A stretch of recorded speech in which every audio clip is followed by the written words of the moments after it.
कच्चहूँ कंचन पयो। शब्द गुर श्रवण है सुनियहूँ, बिखते अमृत होयो। नाम सतगुर मुख पणियो, लोह होयो लाल। नदर सतगुर जद तारै, पाहण माणक करै। ज्ञान गुर कहयो विचारै, काठों श्रीखंड सतगुर कियो। दुख दरिद्र तिनके गए, सतगुर चरण जिन परसया। से पस प्रेत सुर नर पए, सतगुर चरण जिन परसया। से पस प्रेत सुर नर पए। मुकुचरै शास्त्र खट, पिंग गिरन चढ़ जाए। अंध लखै बदरो सुनै, जो काल कृपा कराए। अम्य दृष्ट शुभ करै, हरै अग पाप सकल मल। काम क्रोध अर लोभ मोह, वस करै सबै बल। सदा सुख मन बसै, दुख संसारै खोऐ। गुर नव निद दरिया,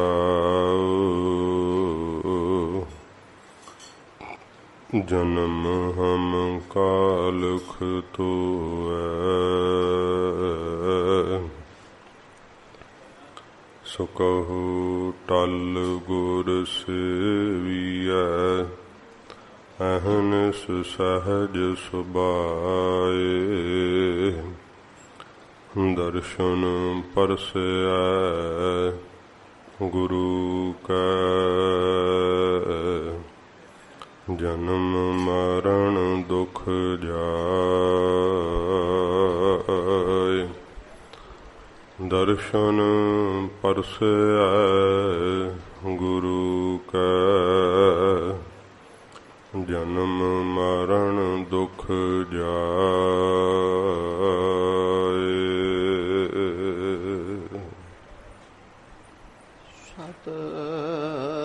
सतनाम श्री वाहेगुरु साहिब जीओ।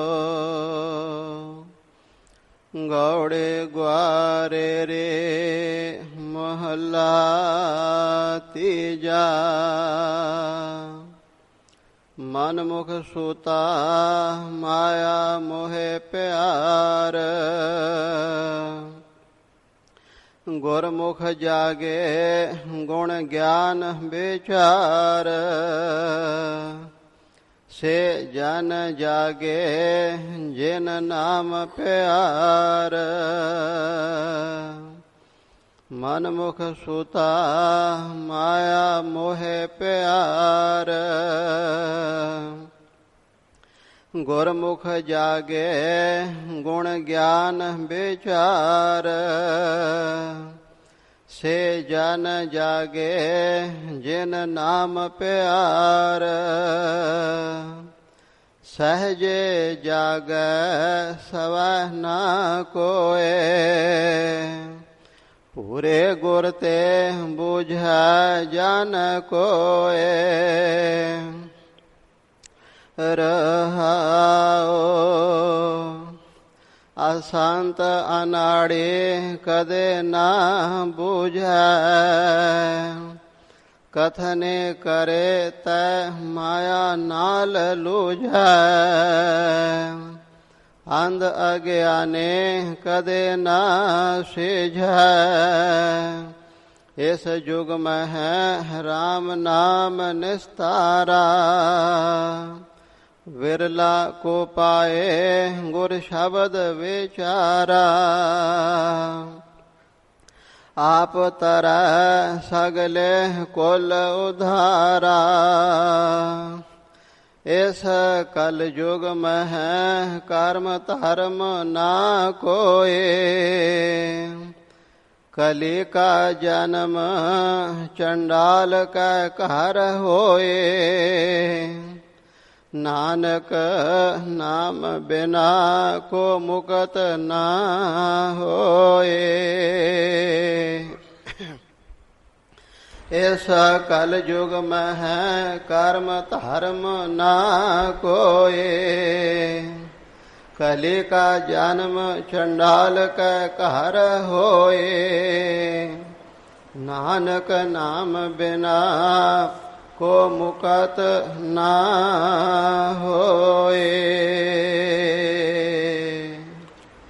वाहिगुरु जी का खालसा खालसा वाहिगुरु जी की फतेह। सच्चे पातशाह दीन दयाल सतगुरु जागदी जोत 10 पातशाहियां दे आत्मक स्वरूप धन साहिब श्री गुरु ग्रंथ साहिब जी महाराज हजूर दी परम दया सदका आप जी सतसंगत विच अपने सुआसां नूं सफलियां कर रहे हो। चौजी पातशाह धन गुरु गोबिंद सिंह सच्चे पातशाह जी महाराज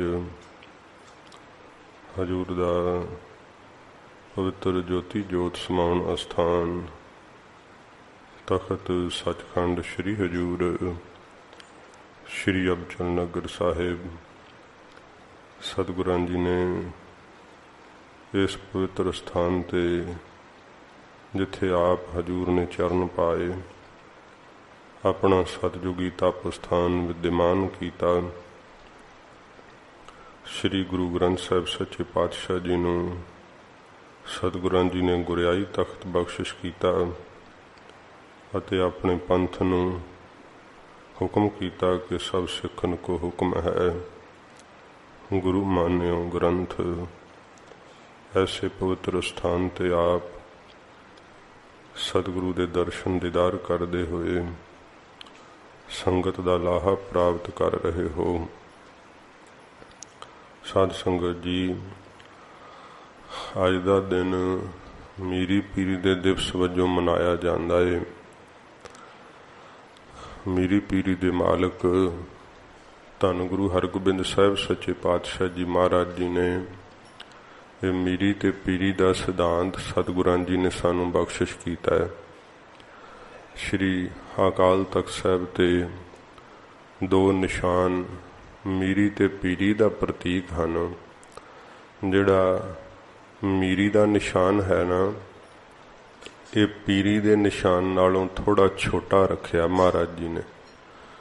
वो ये दर्शाउण लई कि जिहड़ी मीरी है बादशाहत ये पीरी दे धर्म दे अधीन रहनी चाहिए है।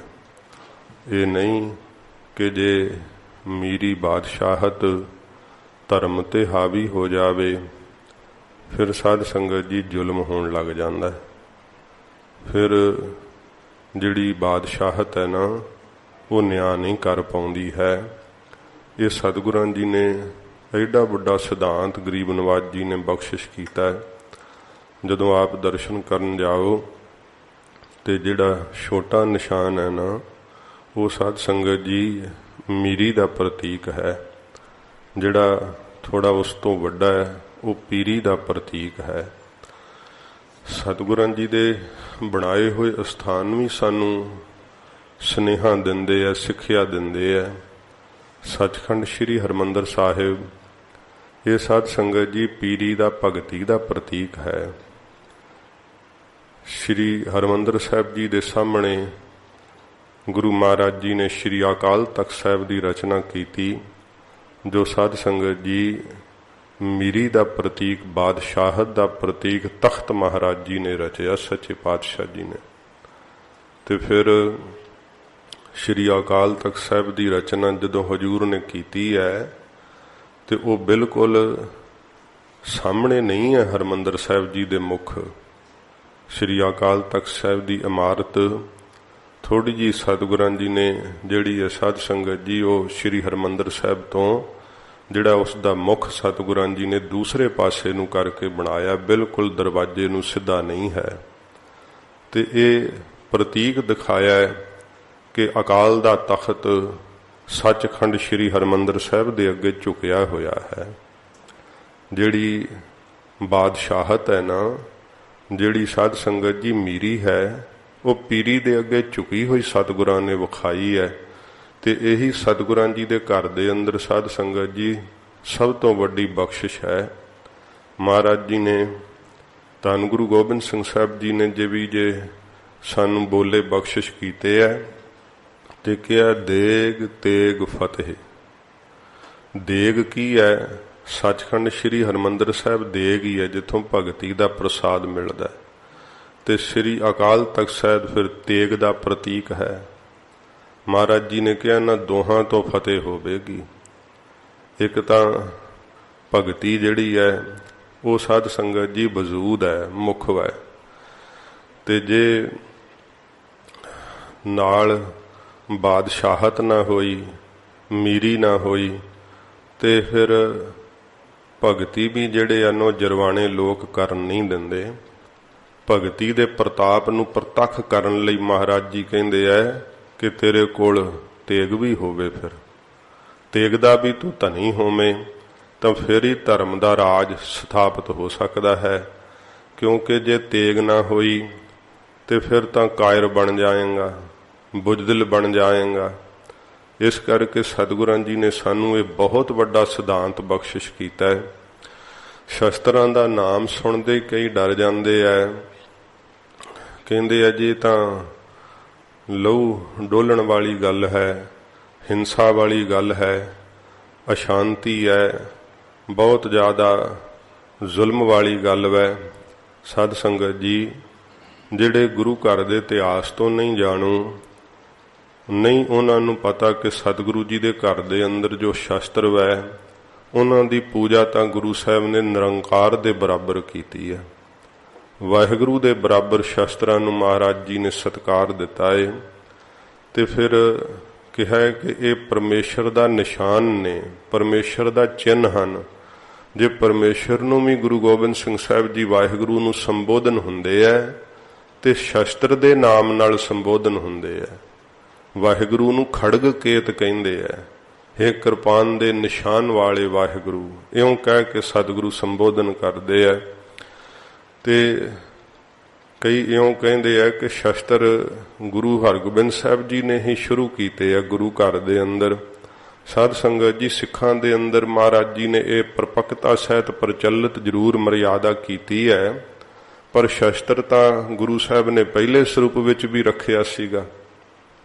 आसा महाराज अपने हथ विच रखिया करदे सी गुरु नानक साहिब जी, जिसका हवाला भाई गुरदास साहब जी ने दिता है।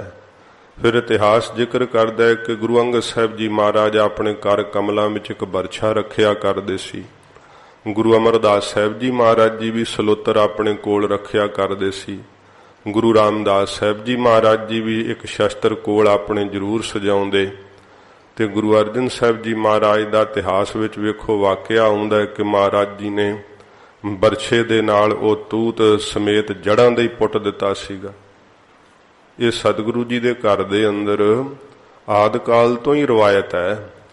जदों सतगुरां जी ने पहला प्रेम दा भगती दा उपदेश दिता है, ते जिस समय जालम हकूमत ने सतगुरां जी नूं तती तवी ते बिठाया, फिर महाराज जी दे घर दे अंदर ये सतगुरां ने छेवें स्वरूप दे अंदर मर्यादा दे तौर ते दृढ़ कीता कि जे भगती दा प्रतीक संसार विच कायम रखना ਤੇ ਫਿਰ ਸ਼ਸਤਰ ਧਾਰਨ ਕਰਨੇ ਸਾਰੇ ਸਿੱਖਾਂ ਲਈ ਜ਼ਰੂਰੀ ਹੈ। ਮਹਾਰਾਜ ਜੀ ਨੇ ਸਿੱਖਾਂ ਦੀ ਫਿਰ ਕਾਇਰਤਾ ਜੜਤਾ ਨੂੰ ਨਾਸ਼ ਕਰਨ ਲਈ ਇਹ ਮਹਾਰਾਜ ਜੀ ਨੇ ਸ਼ਸਤਰ ਬਖਸ਼ਿਸ਼ ਕੀਤੇ, ਜੋ ਸਾਧ ਸੰਗਤ ਜੀ ਮੀਰੀ ਤੇ ਪੀਰੀ ਦੇ ਪ੍ਰਤੀਕ ਵਜੋਂ ਅੱਜ ਦਾ ਦਿਨ ਮਨਾਇਆ ਜਾਂਦਾ ਹੈ। ਇਹ ਜੋ ਦਿਹਾੜੇ ਮਨਾਉਣ ਲਈ ਕੇਵਲ ਇਹ ਨਹੀਂ ਕਿ ਸੁਣਿਆ ਤੇ ਬਸ ਧਾਰਨ ਨਾ ਕੀਤਾ, ਫਿਰ ਧਾਰਨ ਕਰਨਾ ਚਾਹੀਦਾ ਹੈ। ਆਪਣੇ ਜੀਵਨ ਦੇ ਅੰਦਰ ਪੀਰੀ ਤੋਂ ਭਗਤੀ ਦਾ ਪ੍ਰਸਾਦ ਹਾਸਲ ਕਰੀਏ। ਮਹਾਰਾਜ ਜੀ ਦੇ ਘਰ ਤੋਂ ਸਭ ਤੋਂ ਵੱਡੀ ਬਖਸ਼ਿਸ਼ ਭਗਤੀ ਹੈ। ਪ੍ਰੇਮਾ ਭਗਤੀ ਮਹਾਰਾਜ ਤੋਂ ਪ੍ਰਾਪਤ ਕਰੀਏ। ਤੇ ਫਿਰ ਮਹਾਰਾਜ ਜੀ ਨੇ ਸਾਨੂੰ ਕੋਈ ਕੰਗਾਲ ਤਾਂ ਭਿਖਾਰੀ ਨਹੀਂ ਬਣਾਇਆ, ਬਾਦਸ਼ਾਹ ਬਣਾਇਆ ਹੈ, ਤਖਤਾਂ ਦੇ ਮਾਲਕ ਬਣਾਇਆ ਸੱਚੇ ਪਾਤਸ਼ਾਹ ਨੇ। ਤੇ ਗਰੀਬ ਨਵਾਜ ਸਤਿਗੁਰੂ ਜੀ ਦਾ ਇਹ ਉਪਦੇਸ਼ ਵੀ ਧਾਰਨ ਕਰਕੇ ਫਿਰ ਸ਼ਸਤਰਾਂ ਦੇ ਧਨੀ ਹੋਈਏ। ਮਹਾਰਾਜ ਸਾਹਿਬ ਜੀ ਦੀ ਇਹ ਜੋ ਬਖਸ਼ਿਸ਼ ਹੈ ਨਾ, ਇਹ ਸਾਧ ਸੰਗਤ ਜੀ ਜਿਵੇਂ ਜਿਵੇਂ ਅਸੀਂ ਕਮਾਉਂਦੇ ਹਾਂ, ਫਿਰ ਸਾਡੇ ਅੱਗੇ ਪੀੜ੍ਹੀ ਦਰ ਪੀੜ੍ਹੀ ਇਹ ਚੀਜ਼ਾਂ ਪ੍ਰਵੇਸ਼ ਕਰਦੀਆਂ ਹਨ। ਕਦੇ ਸਮਾਂ ਆਉਂਦਾ ਹੈ, ਸਮੇਂ ਦੇ ਪ੍ਰਭਾਵ ਕਰਕੇ ਕੌਮਾਂ ਲੜਖੜਾ ਜਾਂਦੀਆਂ ਨੇ, ਵਾਹਿਗੁਰੂ ਦੀ ਮੌਜ ਹੈ। ਪਰ ਜਦੋਂ ਆਪਣੇ ਗੁਰੂ ਜੀ ਦੀ ਸਿੱਖਿਆ ਨੂੰ ਕੋਈ ਕੌਮ ਮੰਨ ਲਵੇ, ਉਸੇ ਸਮੇਂ ਜਾਣ ਲਓ ਵੀ ਸੁੱਤਾ ਜਾਗ ਪੈਂਦਾ, ਫਿਰ ਮਰਿਆ ਜੀਵਤ ਹੋ ਜਾਂਦਾ ਹੈ। ਇਹ ਸਤਿਗੁਰਾਂ ਜੀ ਦੇ ਬਖਸ਼ੇ ਹੋਏ ਸਾਨੂੰ ਪਵਿੱਤਰ ਸਿਧਾਂਤ ਹਨ। ਇਹਨਾਂ ਤੇ ਕੌਮ ਨੂੰ ਸਵਾਸ ਸਵਾਸ ਪਹਿਰਾ ਦੇਣਾ ਚਾਹੀਦਾ ਤਾਂ ਕਿ ਸਾਡੀ ਹੋਰ ਚੜ੍ਹਦੀ ਕਲਾ ਹੋਵੇ। ਮਹਾਰਾਜ ਸਾਨੂੰ ਰਾਜ ਭਾਗ ਤੇ ਤਖਤਾਂ ਦੀਆਂ ਬਖਸ਼ਿਸ਼ਾਂ ਕਰਨ, ਭਗਤੀ ਦਾ ਪ੍ਰਸਾਦ ਮਹਾਰਾਜ ਤੋਂ ਪਾ ਕੇ ਨਿਹਾਲ ਹੋਈਏ। ਅੱਜ ਦਾ ਦਿਨ ਇਹ ਮੀਰੀ ਪੀਰੀ ਦੇ ਦਿਨ ਵਜੋਂ ਮਨਾਇਆ ਜਾਂਦਾ ਹੈ। ਤੋ ਸਾਧ ਸੰਗਤ ਜੀ, ਸਤਿਗੁਰੂ ਜੀ ਦੇ ਪਵਿੱਤਰ ਉਪਦੇਸ਼ ਦੀ ਕਥਾ ਗੌੜੀ ਰਾਗ ਦੇ ਅੰਦਰ ਚੱਲ ਰਹੀ ਹੈ। ਧੰਨ ਗੁਰੂ ਅਮਰਦਾਸ ਸਾਹਿਬ ਜੀ ਮਹਾਰਾਜ ਜਿਵੇਂ ਸਤਿਗੁਰੂ ਜੀ ਬਖਸ਼ਿਸ਼ ਕਰਦੇ ਹੈ, ਕੱਲ ਦੇ 3 ਸ਼ਬਦ ਮਹਾਰਾਜ ਸਾਹਿਬ ਜੀ ਨੇ ਬਖਸ਼ਿਸ਼ ਕੀਤੀ, ਜੋ ਹਜੂਰ ਨੇ ਵਾਹਿਗੁਰੂ ਦੇ ਉਪਕਾਰ ਸਾਨੂੰ ਦੱਸੇ ਕਿ ਜਿਸ ਪਰਮੇਸ਼ਰ ਨੇ ਸਰੀਰ ਦਿੱਤਾ ਹੈ, ਫਿਰ ਜਿੰਦ ਪਾਈ ਹੈ ਤੇ ਪ੍ਰਾਣਾਂ ਦਾ ਆਧਾਰ ਵੀ ਉਹ ਆਪ ਹੈ, ਉਹਨੂੰ ਕਿਉਂ ਵਿਸਾਰ ਦਿੱਤਾ ਹੈ? ਉਹਨੂੰ ਨਹੀਂ ਭੁੱਲਣਾ ਚਾਹੀਦਾ। ਐਸੇ ਪਰਮੇਸ਼ਰ ਨੂੰ ਸੱਚੇ ਪਾਤਸ਼ਾਹ ਜੀ ਮਹਾਰਾਜ ਕਹਿੰਦੇ ਸਦਾ ਚੇਤੇ ਕਰੋ। ਫਿਰ ਹਜੂਰ ਨੇ ਦੂਸਰੇ ਸ਼ਬਦ ਵਿੱਚ ਆਖਿਆ ਕਿ ਪਰਮੇਸ਼ਰ ਤੂੰ ਅਕਥ ਹੈ, ਤੈਨੂੰ ਕਥਨ ਨਹੀਂ ਕੀਤਾ ਜਾ ਸਕਦਾ ਸ਼ਕਤੀ ਬਿਰਤੀ ਕਰਕੇ। ਮਹਾਰਾਜ ਫਿਰ ਕਿਵੇਂ ਪਰਮੇਸ਼ਰ ਦੀ ਸਮਝ ਲੱਗਦੀ ਹੈ? ਹਜੂਰ ਕਹਿੰਦੇ ਜਦੋਂ ਪੂਰੇ ਗੁਰੂ ਜੀ ਲੱਖਣਾ ਬਿਰਤੀ ਨਾਲ ਸਮਝਾਉਂਦੇ ਆ ਨਾ, ਵਾਹਿਗੁਰੂ ਦੇ ਲੱਖਣ ਪ੍ਰਗਟ ਕਰਦੇ ਆ, ਉਦੋਂ ਫਿਰ ਹਰੀ ਦੇ ਸਰੂਪ ਨੂੰ ਅੰਦਰ ਸਾਖਿਆਤ ਕਰ ਲਈਦਾ ਹੈ। ਜਿਹੜਾ ਪਰਮੇਸ਼ਰ ਨਾ ਇੰਦਰੀਆਂ ਕਰਕੇ ਪਕੜਿਆ ਜਾਂਦਾ ਹੈ, ਨਾ ਬਿਰਤੀ ਕਰਕੇ ਪਕੜਿਆ ਜਾਂਦਾ ਹੈ, ਨਾ ਵੇਦਾਂ ਸ਼ਾਸਤਰਾਂ ਦੀ ਵਿਦਿਆ ਕਰਕੇ ਪਕੜ ਵਿੱਚ ਆਉਂਦਾ ਹੈ, ਉਸ ਵਾਹਿਗੁਰੂ ਨੂੰ ਫਿਰ ਅੰਦਰ ਹੀ ਜਿਹੜਾ ਹੈ ਅਨੁਭਵੀ ਗਿਆਨ ਦੁਆਰਾ ਪ੍ਰਾਪਤ ਕਰ ਲਈਦਾ ਹੈ। ਤੀਸਰੇ ਸ਼ਬਦ ਵਿੱਚ ਸਤਿਗੁਰਾਂ ਜੀ ਨੇ ਆਖਿਆ ਕਿ ਵਾਹਿਗੁਰੂ ਜੀ ਨੇ ਆਪਣੇ ਤੋਂ ਹੀ ਇਹ ਰੰਗਾਂ ਰੰਗਾਂ ਦੀ ਸ੍ਰਿਸ਼ਟੀ ਪੈਦਾ ਕੀਤੀ ਹੈ ਤੇ ਫਿਰ ਪੈਦਾ ਕਰਕੇ ਆਪ ਉਹਨਾਂ ਦੇ ਕਰਮਾਂ ਦੇ ਤਾਈਂ ਵਾਹਿਗੁਰੂ ਵੇਖ ਰਿਹਾ ਹੈ। ਜਿਹਨੂੰ ਗੁਰੂ ਜੀ ਦੁਆਰਾ ਭੇਦ ਖੁੱਲ ਜਾਂਦਾ, ਉਹਨੂੰ ਭਿੰਨ ਭਿੰਨ ਵਿੱਚੋਂ ਇੱਕ ਆਪ ਹੀ ਨਿਰੰਕਾਰ ਦਿਸ ਪੈਂਦਾ ਹੈ। ਜਿਹੜਾ ਦਵੈਤ ਵਿੱਚ ਫਸਿਆ ਰਹਿੰਦਾ ਹੈ, ਮਾਇਆ ਦੇ 3 ਗੁਣਾਂ ਦੇ ਪ੍ਰਭਾਵ ਕਰਕੇ ਉਹਨੂੰ ਸਭ ਕੁਝ ਭਿੰਨ ਭਿੰਨ ਹੀ ਦਿਸਦਾ ਰਹਿੰਦਾ ਹੈ। ਪਰ ਜਿਨ੍ਹਾਂ ਨੂੰ ਗੁਰੂ ਸਾਹਿਬ ਜੀ ਦੀ ਕਿਰਪਾ ਪ੍ਰਾਪਤ ਹੁੰਦੀ ਹੈ, ਉਹਨਾਂ ਨੂੰ ਫਿਰ ਭਿੰਨ ਭਿੰਨ ਨਹੀਂ ਦਿਸਦਾ, ਉਹਨਾਂ ਨੂੰ ਇੱਕ ਨਿਰੰਕਾਰ ਦਾ ਹੀ ਰੂਪ ਸਾਰਾ ਕੁਝ ਦਿਸਣ ਲੱਗ ਪੈਂਦਾ ਹੈ। ਇਹ ਮਹਾਰਾਜ ਜੀ ਨੇ ਸੱਚੇ ਪਾਤਸ਼ਾਹ ਜੀ ਨੇ ਕਿਰਪਾ ਕੀਤੀ। ਹੁਣ ਅਗਲਾ ਜੋ ਸ਼ਬਦ ਮਹਾਰਾਜ ਸਾਹਿਬ ਜੀ ਬਖਸ਼ਿਸ਼ ਕਰ ਰਹੇ ਹੈ, ਆਓ ਇਕਾਗਰ ਚਿਤ ਸਰਵਣ ਕਰੀਏ। ਮਹਾਰਾਜ ਜੀ ਦੇ ਪਵਿੱਤਰ ਚਰਨਾਂ ਦਾ ਧਿਆਨ ਕਰਦੇ ਹੋਏ ਆਖੋ ਜੀ ਸਤਨਾਮ ਸ਼੍ਰੀ ਵਾਹਿਗੁਰੂ ਸਾਹਿਬ ਜੀ। ਸਤਨਾਮ ਸ਼੍ਰੀ ਵਾਹਿਗੁਰੂ ਸਾਹਿਬ ਜੀ। ਸਤਨਾਮ ਸ਼੍ਰੀ ਵਾਹਿਗੁਰੂ ਜੀ। ਗੌੜੇ ਗੁਆਰੇ ਰੇ ਮਹਲਾ ਤੀਜਾ। ਸੱਚੇ ਪਾਤਸ਼ਾਹ ਧੰਨ ਗੁਰੂ ਅਮਰਦਾਸ ਸਾਹਿਬ ਜੀ ਮਹਾਰਾਜ ਰਾਗ ਗੌੜੀ ਵਿੱਚ ਗੌੜੀ ਰਾਗ ਦੀ ਗੁਆਰੇਰੀ ਜਾਤੀ ਅੰਦਰ ਸੱਚੇ ਪਾਤਸ਼ਾਹ ਜੀ ਆਪਣੇ ਸ਼੍ਰੀ ਕੰਠ ਤੋਂ ਮਹਾਰਾਜ ਪਵਿੱਤਰ ਉਪਦੇਸ਼ ਬਖਸ਼ਿਸ਼ ਕਰਦੇ ਹੈ। ਹਜੂਰ ਗੋਇੰਦਵਾਲ ਸਾਹਿਬ ਦੀ ਧਰਤੀ ਨੂੰ ਸੱਚੇ ਪਾਤਸ਼ਾਹ ਜੀ ਨੇ ਐਸਾ ਵਸਾਇਆ ਕਿ ਭੱਟਾਂ ਨੇ ਕਿਹਾ ਗੋਬਿੰਦਵਾਲ ਗੋਬਿੰਦਪੁਰੀ ਸਮ ਜਲਨ ਤੀਰ ਵਿਆਪਾਸ ਬਨਾਇਓ। ਜਲਨ ਭੱਟ ਜੀ ਕਹਿੰਦੇ ਮਹਾਰਾਜ ਆਪ ਨੇ ਗੋਇੰਦਵਾਲ ਐਸਾ ਵਸਾਇਆ ਇਹ ਤਾਂ ਗੋਬਿੰਦਪੁਰੀ ਸਮ ਹੈ। ਗੋਬਿੰਦਪੁਰੀ ਭਾਵ ਸੱਚਖੰਡ ਵਾਂਗੂ ਹੈ ਸੱਚੇ ਪਾਤਸ਼ਾਹ, ਕਿਉਂਕਿ ਜਿੱਥੇ ਕੋਈ ਚੜ੍ਹਾਈ ਨਾ ਕਰੇ ਉਹਨੂੰ ਸੱਚਖੰਡ ਹੀ ਕਹਿੰਦੇ ਹੈ। ਮਹਾਰਾਜ ਜੀ ਨੇ ਕਾਲ ਹੀ ਬੰਨ੍ਹ ਦਿੱਤਾ ਸੀ ਸੱਚੇ ਪਾਤਸ਼ਾਹ ਨੇ।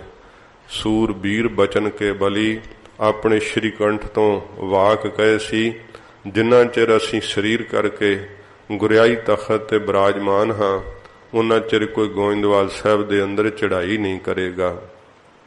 ਸਤਿਗੁਰੂ ਜੀ ਦੇ ਵਾਕ ਕਹਿਣ ਤੋਂ ਕਿਸੇ ਮਨੁੱਖ ਨੇ ਤਾਂ ਚੜ੍ਹਾਈ ਕੀ ਕਰਨਾ ਸੀ ਸਾਧ ਸੰਗਤ ਜੀ, ਕੋਈ ਪਸ਼ੂ ਪੰਛੀ ਨਹੀਂ ਸੀ ਮਰਿਆ ਗੋਇੰਦਵਾਲ ਸਾਹਿਬ ਦੇ ਅੰਦਰ। ਕਾਲ ਹੀ ਬੰਨ੍ਹ ਦਿੱਤਾ ਸੀ ਸੱਚੇ ਪਾਤਸ਼ਾਹ ਜੀ ਨੇ। ਹਜੂਰ ਐਸੇ ਦੀਨ ਦਿਆਲ ਸਤਿਗੁਰੂ ਜੀ ਮਹਾਰਾਜ ਜੀ ਦਾ ਪ੍ਰਤਾਪ ਸੂਰਜ ਵਾਂਗ ਸਾਧ ਸੰਗਤ ਜੀ ਸੰਸਾਰ ਦੇ ਅੰਦਰ ਪ੍ਰਕਾਸ਼ ਰਿਹਾ ਹੈ। ਜਿਵੇਂ ਸੂਰਜ ਦੇ ਚੜ੍ਹਨ ਤੋਂ ਸਾਰੇ ਰਾਹ ਦਿਸ ਆਉਂਦੇ ਆ ਨਾ, ਇਵੇਂ ਪ੍ਰਾਣੀਆਂ ਨੂੰ ਸਾਰੇ ਹੀ ਰਾਹ ਦਿਸ ਪੈਂਦੇ ਆ ਕਿ ਕਿਹੜਾ ਰਾਹ ਨਰਕਾਂ ਨੂੰ ਜਾਂਦਾ ਹੈ, ਕਿਹੜਾ ਸਵਰਗਾਂ ਨੂੰ ਜਾਂਦਾ ਹੈ, ਤੇ ਕਿਹੜਾ ਇਸ ਪ੍ਰਕਾਰ ਸੰਸਾਰ ਦੇ ਵਿੱਚ ਹੀ ਫਸ ਜਾਣ ਵਾਲਾ ਹੈ, ਕਿਹੜਾ ਪਰਮਾਰਥ ਦਾ ਰਸਤਾ ਹੈ ਜਿਹੜਾ ਸਿੱਧਾ ਹੀ ਨਿਰੰਕਾਰ ਕੋਲ ਜਾਂਦਾ ਹੈ। ਇਉਂ ਰਾਹ ਲੱਭ ਆਉਂਦੇ ਸਾਰੇ। ਜਿਵੇਂ ਸੂਰਜ ਦੇ ਚੜ੍ਹਨ ਨਾਲ ਗੁਰੂ ਰੂਪੀ ਸੂਰਜ ਦੇ ਸਨਮੁਖ ਹੁੰਦਿਆਂ ਹੀ ਫਿਰ ਸਾਧ ਸੰਗਤ ਜੀ ਜਿਵੇਂ ਸੂਰਜ ਦੇ ਚੜ੍ਹਨ ਨਾਲ ਕਮਲ ਫੁੱਲ ਖਿੜ ਜਾਂਦਾ ਹੈ ਨਾ, ਗੁਰਸਿੱਖਾਂ ਦੇ ਹਿਰਦੇ ਰੂਪੀ ਕੌਲ ਖਿੜ ਜਾਂਦੇ ਹੈ ਗੁਰੂ ਅਮਰਦਾਸ ਸਾਹਿਬ ਰੂਪੀ ਸੂਰਜ ਦਾ ਦਰਸ਼ਨ ਕਰਕੇ। ਜਿੱਥੇ ਕਮੀਆਂ ਹੁੰਦੀਆਂ ਉਹ ਮੁਰਝਾ ਜਾਂਦੀਆਂ ਜਦੋਂ ਸੂਰਜ ਚੜ੍ਹਦਾ ਹੈ। ਜਿਹੜੇ ਬੇਮੁਖ ਲੋਕ ਵੈ ਨਾ ਉਹਨਾਂ ਨੂੰ ਗੁਰੂ ਰੂਪੀ ਸੂਰਜ ਨਾਲ ਵੇਖ ਕਰਕੇ ਉਤਸ਼ਾਹ ਨਹੀਂ ਆਉਂਦਾ, ਉਹਨਾਂ ਦੇ ਮਨ ਮੁਰਝਾ ਜਾਂਦੇ ਹੈ। ਸਤਿਗੁਰੂ ਪਾਤਸ਼ਾਹ ਜੀ ਤੋਂ ਜਿਨ੍ਹਾਂ ਦੇ ਚਿੱਤ ਬੇਮੁਖ ਹਨ ਉਹਨਾਂ ਨੂੰ ਸੁੱਖ ਨਹੀਂ ਮਿਲਦਾ ਗੁਰੂ ਰੂਪੀ ਸੂਰਜ ਤੋਂ ਸਾਧ ਸੰਗਤ ਜੀ ਜਿਵੇਂ ਸੂਰਜ ਦੇ ਚੜ੍ਹਦੇ ਅੰਧਕਾਰ ਨਾਸ਼ ਹੁੰਦਾ ਹੈ, ਇਵੇਂ ਸੱਚੇ ਪਾਤਸ਼ਾਹ ਰੂਪੀ ਸੂਰਜ ਦੇ ਚੜ੍ਹਨ ਨਾਲ ਹੀ ਅਗਿਆਨਤਾ ਦਾ ਅੰਧਕਾਰ ਨਾਸ਼ ਹੋ ਜਾਂਦਾ ਹੈ। ਐਸੇ ਦੀਨ ਦਿਆਲ ਗੁਰੂ ਅਮਰਦਾਸ ਸਾਹਿਬ ਜੀ ਮਹਾਰਾਜ ਸੂਰਜਵਤ ਸਤਿਗੁਰੂ ਜੀ ਪ੍ਰਕਾਸ਼ ਦੇ ਰਹੇ ਹੈ। ਫਿਰ ਸੂਰਜ ਤਪਸ਼ ਦਿੰਦਾ ਹੈ, ਪਰ ਸੱਚੇ ਪਾਤਸ਼ਾਹ ਜੀ ਮਹਾਰਾਜ ਤਾਂ ਠੰਡਕ ਵਰਤਾਉਂਦੇ ਗਰੀਬ ਨਵਾਜ਼। ਇੰਨਾ ਦਰਸ਼ਨ ਸੀਤਲ ਹੈ ਸਤਿਗੁਰੂ ਜੀ ਦਾ। ਕੋਈ ਵੀ ਆਉਂਦਾ ਹੈ ਗੋਇੰਦਵਾਲ ਸਾਹਿਬ ਦੇ ਅੰਦਰ, ਜਿੱਥੇ ਪੇਟ ਕਰਕੇ ਤ੍ਰਿਪਤੀ ਹੁੰਦੀ ਹੈ, ਹਜੂਰ ਦਾ ਦਰਸ਼ਨ ਕਰਕੇ ਨੇਤਰ ਹੀ ਰੱਜ ਜਾਂਦੇ ਹੈ। ਮਹਾਰਾਜ ਜੀ ਦਾ ਉਪਦੇਸ਼ ਪਾ ਕੇ ਕੰਨ ਤ੍ਰਿਪਤ ਹੋ ਜਾਂਦੇ ਹੈ। ਜਿਹੜਾ ਇੱਕ ਵਾਰੀ ਆਉਂਦਾ ਉਹਦਾ ਫਿਰ ਜਾਣ ਨੂੰ ਚੇਤੀ ਨਹੀਂ ਕਰਦਾ। ਮਹਾਰਾਜ ਦੀ ਸੰਗਤ ਵਿੱਚ ਇੰਨੀ ਰੌਣਕ ਹੈ ਕਿ ਮੁਸਲਮਾਨ ਹੈ ਕਿ ਹਿੰਦੂ ਹੈ, ਸਭ ਸਤਿਗੁਰੂ ਜੀ ਦੇ ਸਿੱਖ ਹੋ ਗਏ। ਗਰੀਬ ਨਵਾਜ਼ ਸੱਚੇ ਪਾਤਸ਼ਾਹ ਜੀ ਮਹਾਰਾਜ ਨੇ ਗੁਰੂ ਨਾਨਕ ਸਾਹਿਬ ਜੀ ਦੀ ਸਿੱਖੀ ਦਾ ਨਾ ਇਹ ਸਾਧ ਸੰਗਤ ਜੀ ਦੁਹਾਈ ਫੇਰਤੀ ਸਾਰੇ ਹਿੰਦੁਸਤਾਨ ਦੇ ਅੰਦਰ। ਐਸੇ ਸੱਚੇ ਪਾਤਸ਼ਾਹ ਜੀ ਮਹਾਰਾਜ ਨੇ ਨਾਮ ਦਾ ਵੱਡਾ ਪ੍ਰਤਾਪ ਫੈਲਾਇਆ। ਗੋਇੰਦਵਾਲ ਸਾਹਿਬ ਆਪ ਜੀ ਦੇ ਲੰਗਰ ਦੇ ਉੱਪਰ ਚਿੱਟਾ ਨਿਸ਼ਾਨ ਸਾਹਿਬ ਝੂਲਦਾ ਹੁੰਦਾ, ਜੋ ਭੱਟਾਂ ਨੇ ਕਿਹਾ ਤੁਝਾ ਸੇਤ ਬੈਕੁੰਠ ਬੀਣਾ। ਕਹਿੰਦੇ ਮਹਾਰਾਜ ਜੀ ਇਹ ਨਿਸ਼ਾਨ ਝੂਲਦਾ ਹੋਇਆ ਇਉਂ ਲੱਗ ਰਿਹਾ ਜਿਵੇਂ ਸੱਚਖੰਡ ਦੇ ਅੰਦਰ ਸ਼ਾਂਤੀ ਦੀ ਬੀਣਾ ਹੀ ਵੱਜ ਰਹੀ ਹੋਵੇ। ਐਸਾ ਆਪ ਦਾ ਝੂਲਦਾ ਹੋਇਆ ਇਹ ਸਤੋ ਕੁਲ ਨਿਸ਼ਾਨ ਜਿਹੜਾ ਸੱਚੇ ਪਾਤਸ਼ਾਹ ਸੋਹਣਾ ਫੱਬਦਾ ਹੈ।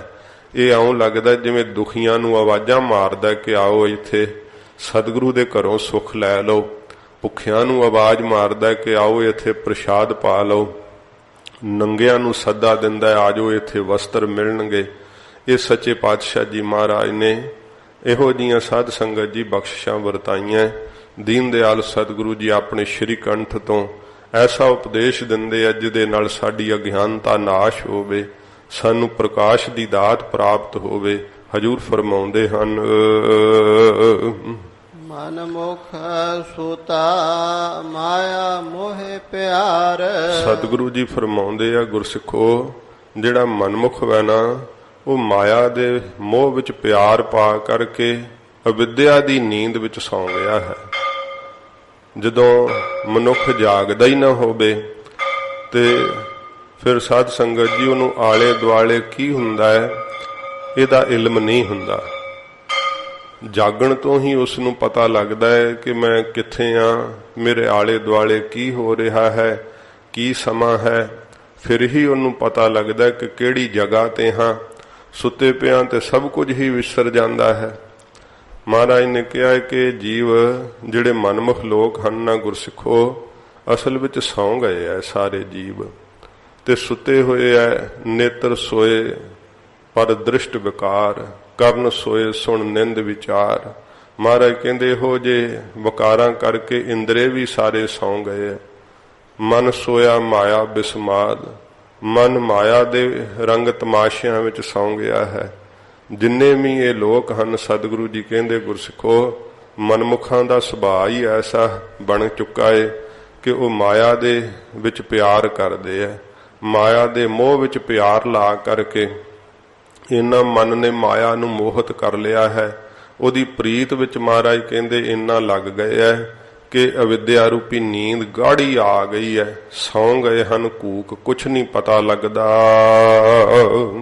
ਗੁਰਮੁਖ ਜਾਗੇ ਗੁਣ ਗਿਆਨ ਵਿਚਾਰ। ਮਹਾਰਾਜ ਫਿਰ ਜਾਗਦੇ ਕਿਵੇਂ ਆ? ਸਤਿਗੁਰੂ ਜੀ ਕਹਿੰਦੇ ਜਦੋਂ ਕੋਈ ਗੁਰੂ ਜੀ ਦੇ ਸਨਮੁਖ ਚਲਿਆ ਜਾਵੇ, ਜਦੋਂ ਮੁਖੀ ਗੁਰੂ ਜੀ ਕਿਰਪਾ ਕਰਦੇ ਆ ਨਾ ਤੇ ਫਿਰ ਸਤਿਗੁਰੂ ਜੀ ਦੇ ਸਨਮੁਖ ਹੋਣ ਨਾਲ ਗੁਰਮੁਖ ਬਣ ਜਾਈਦਾ ਹੈ। ਮਹਾਰਾਜ ਦੀ ਸਿੱਖਿਆ ਨੂੰ ਕਮਾਈਏ ਤੇ ਫਿਰ ਸਾਧ ਸੰਗਤ ਜੀ ਗੁਰਮੁਖਤਾਈ ਦੀ ਦਾਤ ਪ੍ਰਾਪਤ ਹੁੰਦੀ ਹੈ। ਗੁਰਮੁਖ ਬਣ ਕਰਕੇ ਫਿਰ ਗੁਣਾਂ ਨੂੰ ਧਾਰਨ ਕਰਦੇ ਹੈ। ਸ਼ੁਭ ਗੁਣ ਗੁਰਮੁਖ ਧਾਰਨ ਕਰਕੇ ਤੇ ਸਾਧ ਸੰਗਤ ਜੀ ਫਿਰ ਗਿਆਨ ਦੁਆਰਾ ਆਪੇ ਦੀ ਵਿਚਾਰ ਕਰਦੇ ਹੈ ਤੇ ਸਤਿਗੁਰੂ ਜੀ ਦੀ ਕਿਰਪਾ ਨਾਲ ਫਿਰ ਉਹਨਾਂ ਦਾ ਗਿਆਨ ਵਿੱਚ ਮਨ ਜਾਗ ਪੈਂਦਾ ਹੈ। ਕਿੱਥੇ ਕੰਨ ਵੀ ਸੌਂ ਗਏ, ਨੇਤਰ ਵੀ ਸੌਂ ਗਏ। ਰਸਨਾ ਸੋਈ ਲੋਭ ਮੀਠੇ ਸਾਧ, ਰਸਨਾ ਵੀ ਸੌਂ ਗਈ ਸੀ ਮਿੱਠੇ ਸਵਾਦਾਂ ਦੇ ਅੰਦਰ। ਕੁਛ ਵੀ ਨਹੀਂ ਸੁਝਦਾ ਸੀ, ਕੂਕ ਸੁੱਤਾ ਪਿਆ ਮਾਇਆ ਦੇ ਮੋਹ ਦੇ ਅੰਦਰ। ਤੇ ਜਦੋਂ ਸਤਿਗੁਰੂ ਜੀ ਦੇ ਸਨਮੁਖ ਹੋਇਆ, ਜਿਵੇਂ ਸੂਰਜ ਚੜ੍ਹਨ ਨਾਲ ਲੋਕ ਜਾਗਦੇ ਆ ਨਾ, ਇਵੇਂ ਗੁਰੂ ਰੂਪੀ ਸੂਰਜ ਦੇ ਜਦੋਂ ਸਾਹਮਣੇ ਹੋਇਆ, ਚਿੱਤ ਸਨਮੁਖ ਕੀਤਾ। ਮਹਾਰਾਜ ਸੱਚੇ ਪਾਤਸ਼ਾਹ ਦੇ ਸਨਮੁਖ ਹੋਣਾ ਹੀ ਗੁਰਮੁਖ ਹੁੰਦਾ। ਗੁਰਮੁਖ ਹੋਣਾ ਸਤਿਗੁਰੂ ਜੀ ਦੇ ਸਾਹਮਣੇ ਹੋ ਜਾਣਾ, ਆਪਣਾ ਚਿੱਤ ਮਹਾਰਾਜ ਦੇ ਸਨਮੁਖ ਕਰ ਲੈਣਾ। ਮਹਾਰਾਜ ਦੇ ਉਪਦੇਸ਼ ਦੇ ਸਨਮੁਖ ਜਦੋਂ ਚਿੱਤ ਕਰੀਦਾ ਹੈ ਉਦੋਂ ਗੁਰਮੁਖ ਹੋ ਜਾਈਦਾ। ਤੇ ਗੁਰਮੁਖਾਂ ਨੂੰ ਫਿਰ ਮਹਾਰਾਜ ਦੀ ਬਾਣੀ ਚੋਂ ਗੁਣ ਪ੍ਰਾਪਤ ਹੋਣ ਲੱਗ ਪੈਂਦੇ। ਸੁਤੇ ਹੀ ਕਿਉਂਕਿ ਬਾਣੀ ਤਾਂ ਗੁਣਾਂ ਦਾ ਸਮੁੰਦਰ ਵੈ। ਤੇ ਫਿਰ ਜਦੋਂ ਮਹਾਰਾਜ ਦੀ ਬਾਣੀ ਦੇ ਸਨਮੁਖ ਹੁੰਦੇ ਆ, ਉਪਦੇਸ਼ ਦੇ ਸਨਮੁਖ ਹੁੰਦੇ ਆ, ਤੇ ਮਹਾਰਾਜ ਕਹਿੰਦੇ ਗੁਰਮੁਖ ਜਿਹੜੇ ਆ ਨਾ ਉਹ ਗੁਣਾਂ ਦੀ ਵੀ ਵਿਚਾਰ ਕਰਦੇ ਆ ਕਿ ਭਾਈ ਸੱਤ ਬੋਲਣਾ ਕਿੰਨਾ ਉੱਤਮ ਗੁਣ ਹੈ, ਸੰਤੋਖ ਰੱਖਣਾ ਕਿੰਨਾ ਉੱਤਮ ਗੁਣ ਹੈ। ਇਉਂ ਗੁਣਾਂ ਨੂੰ ਫਿਰ ਧਾਰਨ ਕਰ ਲੈਂਦੇ ਆ ਤੇ ਸਤਿਗੁਰੂ ਜੀ ਦੀ ਕਿਰਪਾ ਨਾਲ ਉਹਨਾਂ ਨੂੰ ਗਿਆਨ ਪ੍ਰਾਪਤ ਹੁੰਦਾ ਹੈ, ਜਿਸ ਕਰਕੇ ਕਿ ਵਿਚਾਰ ਕਰ ਲੈਂਦੇ ਆ ਕਿ ਮੈਂ ਕੌਣ ਹਾਂ। ਵਿਚਾਰ ਨਾਲ ਉਹਨਾਂ ਨੂੰ ਪਤਾ ਲੱਗ ਜਾਂਦਾ ਹੈ ਕਿ ਮੇਰਾ ਅਸਲ ਸਰੂਪ ਕੀ ਹੈ। ਇਹ ਸਾਧ ਸੰਗਤ ਜੀ ਵਿਚਾਰ ਗੁਰਮੁਖਾਂ ਨੂੰ ਪ੍ਰਾਪਤ ਹੁੰਦੀ ਹੈ। ਮਨਮੁਖ ਨੂੰ ਇਹ ਵਿਚਾਰ ਦਾ ਪ੍ਰਸਾਦ ਨਹੀਂ ਪ੍ਰਾਪਤ ਹੁੰਦਾ। ਸੱਚੇ ਪਾਤਸ਼ਾਹ ਜੀ ਮਹਾਰਾਜ ਫਰਮਾਉਂਦੇ ਹਨ, ਗੁਰਮੁਖ ਜਾਗੇ ਗੁਣ ਗਿਆਨ ਵਿਚਾਰ। ਜਾਗ ਪੈਂਦੇ ਨੇ ਗੁਰਮੁਖ, ਸੁੱਤਾ ਪਿਆ ਮਨ। ਸੱਚੇ ਪਾਤਸ਼ਾਹ ਜੀ ਮਹਾਰਾਜ ਕਹਿੰਦੇ ਆ ਕਿ ਜਨਮਾਂ ਜਨਮਾਂਤਰਾਂ ਦਾ ਮਨਮੁਖ ਜਿਹੜਾ ਉਹ ਸੁੱਤਾ ਪਿਆ ਮਾਇਆ ਦੇ ਮੋਹ ਦੇ ਪਿਆਰ ਵਿੱਚ ਲੱਗਾ ਹੋਇਆ। ਇੰਨਾ ਪਿਆਰ ਲੱਗਾ ਹੈ ਕਿ ਕਈਆਂ ਜਨਮਾਂ ਤੋਂ ਹੀ ਜਾਗ ਨਹੀਂ ਆ ਰਹੀ। ਤੇ ਗੁਰਮੁਖ ਜਿਹੜੇ ਐ ਉਹ ਫਿਰ ਜਾਗ ਪੈਂਦੇ ਆ ਸਤਿਗੁਰੂ ਜੀ ਦੇ ਸ਼ਬਦ ਦੀ ਵਿਚਾਰ ਕਰਕੇ। ਗਿਆਨ ਅਰੂੜ ਹੋ ਜਾਂਦੀ ਉਹਨਾਂ ਦੀ ਬਿਰਤੀ। ਗਿਆਨ ਹੋਣਾ ਹੀ ਸਾਧ ਸੰਗਤ ਜੀ ਜਾਗਣਾ ਹੈ। ਜਾਗਰਤ ਅਵਸਥਾ ਕੀ ਹੈ? ਗਿਆਨ ਦੀ ਦਾਤ ਪ੍ਰਾਪਤ ਹੋਣੀ। ਗਿਆਨ ਕਿਹਨੂੰ ਕਹਿੰਦੇ ਆ? ਰੌਸ਼ਨੀ ਨੂੰ ਕਹਿੰਦੇ ਆ, ਪ੍ਰਕਾਸ਼ ਨੂੰ ਕਹਿੰਦੇ ਆ। ਤੇ ਜਦੋਂ ਅਗਿਆਨ ਕਾਲ ਹੈ ਉਹ ਸੁੱਤੇ ਪਏ ਦੀ ਨਿਸ਼ਾਨੀ ਹੈ। ਉਹ ਹਨੇਰ ਹੈ, ਅੰਧਕਾਰ ਹੈ ਤੇ ਜੀਵ ਸੁੱਤਾ ਪਿਆ ਹੈ। ਜਿਹੜੀ ਚੀਜ਼ ਨਾਲ ਨਿਭਣੀ ਨਹੀਂ ਉਹਦੇ ਖੁੱਸ ਜਾਣ ਤੋਂ ਰੋਂਦਾ ਹੈ। ਜੇ ਭਈ ਮਰਨ ਲੱਗਿਆਂ ਖੁੱਸਣੀ ਸੀ, ਚੱਲ ਜੇ ਪਹਿਲੋਂ ਖੁੱਸ ਗਈ ਹੈ ਤੇ ਵੇਖ ਗਿਆਨ ਧਾਰਨ ਕਰ ਕਿਉਂ ਇਹਦੇ ਤੋਂ ਵਿਛੜਨ ਕਰਕੇ ਰੋ ਰਿਹਾ ਹੈ, ਕਿਉਂ ਦੁਖੀ ਹੋ ਰਿਹਾ। ਪਰ ਅਲਪਾਗਵ ਹੈ ਨਾ, ਜਿਵੇਂ ਸੁਪਨੇ ਵਿੱਚ ਜੀਵ ਸਭ ਕੁਝ ਵੇਖਦਾ ਕਰਦਾ ਹੈ ਤੇ ਦੁਖੀ ਸੁਖੀ ਹੁੰਦਾ ਹੈ, ਇਵੇਂ ਸਾਧ ਸੰਗਤ ਜੀ ਇਸ ਸੰਸਾਰ ਸੁਪਨਾ ਆਇਆ, ਅਵਿਦਿਆ ਦੀ ਨੀਂਦ ਆਈ ਹੈ ਤੇ ਜੀਵ ਸੁਖੀ ਵੀ ਹੋ ਰਹੇ ਪਦਾਰਥਾਂ ਨੂੰ ਪਾ ਕੇ ਤੇ ਦੁਖੀ ਵੀ ਹੋ ਰਹੇ ਪਦਾਰਥਾਂ ਦੇ ਵਿਛੜਨ ਕਰਕੇ। ਪਰ ਗੁਰਮੁਖ ਜਾਗ ਪੈਂਦੇ ਆ। ਗਿਆਨ ਸ੍ਰੇਸ਼ਟ ਹੈ ਮਹਾਰਾਜ ਜੀ ਦਾ। ਸਤਿਗੁਰੂ ਜੀ ਦੇ ਘਰ ਇਹ ਸਭ ਤੋਂ ਵੱਡਾ ਪ੍ਰਸਾਦ ਹੈ। ਜਦੋਂ ਸ੍ਰੇਸ਼ਟ ਗਿਆਨ ਦੀ ਦਾਤ ਪ੍ਰਾਪਤ ਹੁੰਦੀ ਹੈ ਤੇ ਇਹ ਸਾਧ ਸੰਗਤ ਜੀ ਜਾਗਣਾ ਹੈ। ਜਨਮਾਂ ਜਨਮਾਂਤਰਾਂ ਦਾ ਸੁੱਤਾ ਪਿਆ ਮਨ ਜਾਗ ਪੈਂਦਾ ਹੈ, ਗੁਰੂ ਸਾਹਿਬ ਜੀ ਦੇ ਸਰੂਪ ਨੂੰ ਵਿਚਾਰ ਲੈਂਦਾ ਹੈ ਕਿ ਸਤਿਗੁਰਾਂ ਜੀ ਨੇ ਜੋ ਸਾਨੂੰ ਸਦੀਵੀ ਸਰੂਪ ਬਖਸ਼ਿਸ਼ ਕੀਤਾ ਹੈ ਨਾ, ਉਹ ਜਿਹੜਾ ਤੁਰਿਆ ਪਦ ਹੈ ਉਹ ਸਾਧ ਸੰਗਤ ਜੀ ਪ੍ਰਾਪਤ ਕਰ ਲੈਂਦੇ ਹੈ। ਐਸੀ ਵਿਚਾਰ ਅੰਦਰ ਸ਼ਬਦ ਦੀ ਪ੍ਰਗਟ ਹੁੰਦੀ ਹੈ। ਗੁਣਾਂ ਦੀ ਵਿਚਾਰ ਕਰਕੇ ਗੁਣਾਂ ਨੂੰ ਧਾਰਨ ਕਰਦੇ, ਔਗੁਣਾਂ ਨੂੰ ਤਿਆਗ ਦਿੰਦੇ ਆ। ਕਿਉਂ? ਗੁਰਮੁਖ ਜਾਗ ਪੈਂਦੇ ਆ ਸੁੱਤੇ ਹੋਏ। ਸੇ ਜਨ ਜਾਗੇ ਜਿਨ ਨਾਮ ਪਿਆਰ। ਮਹਾਰਾਜ ਹੋਰ ਵੀ ਕੋਈ ਜਾਗਦਾ ਹੈ? ਸਤਿਗੁਰੂ ਜੀ ਕਹਿੰਦੇ ਹਾਂ ਗੁਰਸਿੱਖੋ, ਸੇ ਜਨ ਜਾਗੇ ਜਿਨ ਨਾਮ ਪਿਆਰ। ਇੱਕ ਤਾਂ ਗਿਆਨ ਦ੍ਰਿਸ਼ਟੀ ਵਿੱਚ ਜਾਗ ਪੈਂਦੇ ਆ, ਇੱਕ ਉਹ ਵੀ ਜਾਗਦੇ ਆ ਜਿਨ੍ਹਾਂ ਨੂੰ ਸਤਿਗੁਰੂ ਜੀ ਕਹਿੰਦੇ ਨਾਮ ਦਾ ਪਿਆਰ ਲੱਗ ਗਿਆ। ਰਾਤ ਦਿਨ ਹੀ ਜਿਨ੍ਹਾਂ ਦੀ ਪਿਆਰ ਦੀ ਅਵਸਥਾ ਇਹੋ ਜੀ ਹੈ ਕਿ ਵਾਹਿਗੁਰੂ ਨੂੰ ਚੇਤੇ ਕਰਕੇ ਨੀਰ ਵਹਾਉਂਦੇ ਰਹਿੰਦੇ ਆ। ਵਾਹਿਗੁਰੂ ਦਾ ਕਦੇ ਵੀ ਉਹਨਾਂ ਨੂੰ ਜਿਹੜਾ ਹੈ ਨਾ ਨਾਮ ਨਹੀਂ ਭੁੱਲਦਾ, ਸਦਾ ਹੀ ਪਰਮੇਸ਼ਰ ਨੂੰ ਪ੍ਰੀਤ ਨਾਲ ਚੇਤੇ ਕਰਦੇ ਆ। ਉਹ ਮਹਾਰਾਜ ਕਹਿੰਦੇ ਇੱਕ ਉਹ ਵੀ ਜਾਗਦੇ ਆ ਗੁਰਸਿੱਖੋ, ਗੁਰਮੁਖ ਜੋਗੀ ਜਾਗਦੇ। ਜੋਗੀ ਜੁੜੇ ਹੋਏ ਆ ਨਾ ਪਰਮੇਸ਼ਰ ਨਾਲ, ਤੇ ਜਿਹੜਾ ਪਰਮੇਸ਼ਰ ਨਾਲ ਜੁੜ ਗਿਆ ਹੈ ਉਹ ਸਾਧ ਸੰਗਤ ਜੀ ਸਰੀਰ ਦੇ ਸੁੱਤਿਆਂ ਵੀ ਨਹੀਂ ਸੌਂਦਾ। ਉਹ ਸਰੀਰ ਦੇ ਸੁੱਤੇ ਪਿਆਂ ਵੀ ਜਾਗਰਤ ਅਵਸਥਾ ਹੀ ਰਹਿੰਦੀ ਹੈ, ਕਿਉਂਕਿ ਨਾਮ ਭੁੱਲਦਾ ਹੀ ਨਹੀਂ। ਗਿਆਨ ਅਵਸਥਾ ਦੇ ਵਿੱਚ ਅਰੂੜ ਰਹਿੰਦੇ ਆ। ਜਿਹੜਾ ਮਹਾਂਪੁਰਖ ਦਾ ਬਰਾਜਣਾ ਇਹ ਨਹੀਂ ਕਿ ਫਿਰ ਬਰਾਜ ਗਏ ਤੇ ਸੁਪਨੇ ਵਿੱਚ ਉਹ ਵੀ ਦੁਖੀ ਹੋ ਰਹੇ ਆ। ਨਹੀਂ ਸਾਧ ਸੰਗਤ ਜੀ, ਉਹ ਉੱਥੇ ਵੀ ਨਾਮ ਵਿੱਚ ਹੀ ਜੁੜੇ ਹੁੰਦੇ। ਇਹ ਤਿੰਨੇ ਅਵਸਥਾ ਦਾ ਅਭਿਮਾਨੀ ਹੈ ਨਾ ਪਰਮੇਸ਼ਰ ਆਪ। ਇਸ ਕਰਕੇ ਉਹ ਆਪਣੀ ਉਸ ਅਸਲ ਸਰੂਪ ਤੱਕ ਪਹੁੰਚ ਜਾਂਦੇ ਆ ਤੇ ਇਹਨਾਂ ਤਿੰਨਾਂ ਹੀ ਅਵਸਥਾਵਾਂ ਤੋਂ ਉਹ ਬਾਹਰ ਆ ਜਾਂਦੇ ਆ। ਸੱਚਮੁੱਚ ਹੀ ਇਹ ਗਿਆਨ ਅਵਸਥਾ ਐਸੀ ਹੈ ਜਿੱਥੇ ਕਦੇ ਸਾਧ ਸੰਗਤ ਜੀ ਗਾਫਲਤਾਈ ਦੀ ਨੀਂਦ ਫਿਰ ਵਿਆਪਦੀ ਨਹੀਂ।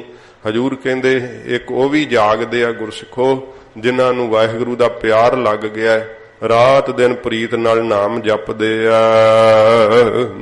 ਸਹਜੇ ਜਾਗੈ ਸਵੈ ਨਾ ਕੋਏ। ਜਿਹੜੇ ਸਹਜੇ ਗਿਆਨ ਦੁਆਰਾ ਜਾਗ ਪੈਂਦੇ ਆ ਨਾ, ਉਹ ਫਿਰ ਮਹਾਰਾਜ ਕਹਿੰਦੇ ਕੋਈ ਵੀ ਅਵਿਦਿਆ ਵਿੱਚ ਨਹੀਂ ਸਵੈ ਸੌਂਦੇ।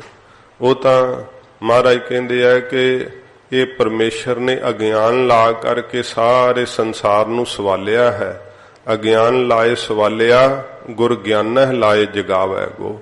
ਗੁਰੂ ਸਾਹਿਬ ਜੀ ਗਿਆਨ ਦੇ ਕਰਕੇ ਫਿਰ ਕਿਰਪਾ ਕਰਦੇ ਆ, ਕਿਉਂਕਿ ਗੁਰੂ ਸਰੂਪ ਵੀ ਨਿਰੰਕਾਰ ਨੇ ਆਪ ਆਪਣਾ ਧਾਰਨ ਕੀਤਾ ਹੈ ਤੇ ਗੁਰੂ ਰੂਪ ਹੋ ਕਰਕੇ ਵਾਹਿਗੁਰੂ ਜੀ ਫਿਰ ਜੀਆਂ ਨੂੰ ਅਵਿਦਿਆ ਦੀ ਨੀਂਦ ਤੋਂ ਸੁੱਤੇ ਪਿਆ ਨੂੰ ਮਹਾਰਾਜ ਕਹਿੰਦੇ ਭਾਈ ਜਗਾ ਦਿੰਦੇ ਆ।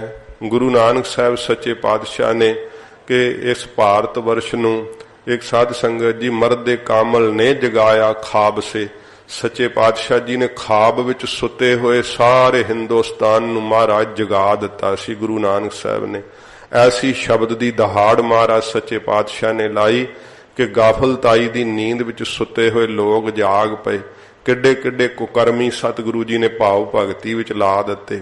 ਰਾਖਸ਼ ਬਿਰਤੀ ਨੂੰ ਧਾਰਨ ਕਰ ਗਏ ਲੋਕਾਂ ਦਾ ਲਹੂ ਪੀਣ ਵਾਲੇ ਲੋਕ ਸਤਿਗੁਰਾਂ ਜੀ ਨੇ ਪ੍ਰੇਮਾ ਭਗਤੀ ਵਿੱਚ ਲਾ ਦਿੱਤੇ। ਗਰੀਬ ਨਿਵਾਜ ਸੱਚੇ ਪਾਤਸ਼ਾਹ ਨੇ ਜਦੋਂ ਸਤਿਗੁਰੂ ਜੀ ਦੇ ਸ਼ਬਦ ਦਾ ਪ੍ਰਸਾਦ ਪ੍ਰਾਪਤ ਹੁੰਦਾ ਹੈ ਤੇ ਸੁੱਤਾ ਪਿਆ ਮਨ ਸਾਧ ਸੰਗਤ ਜੀ ਜਾਗ ਪੈਂਦਾ ਹੈ।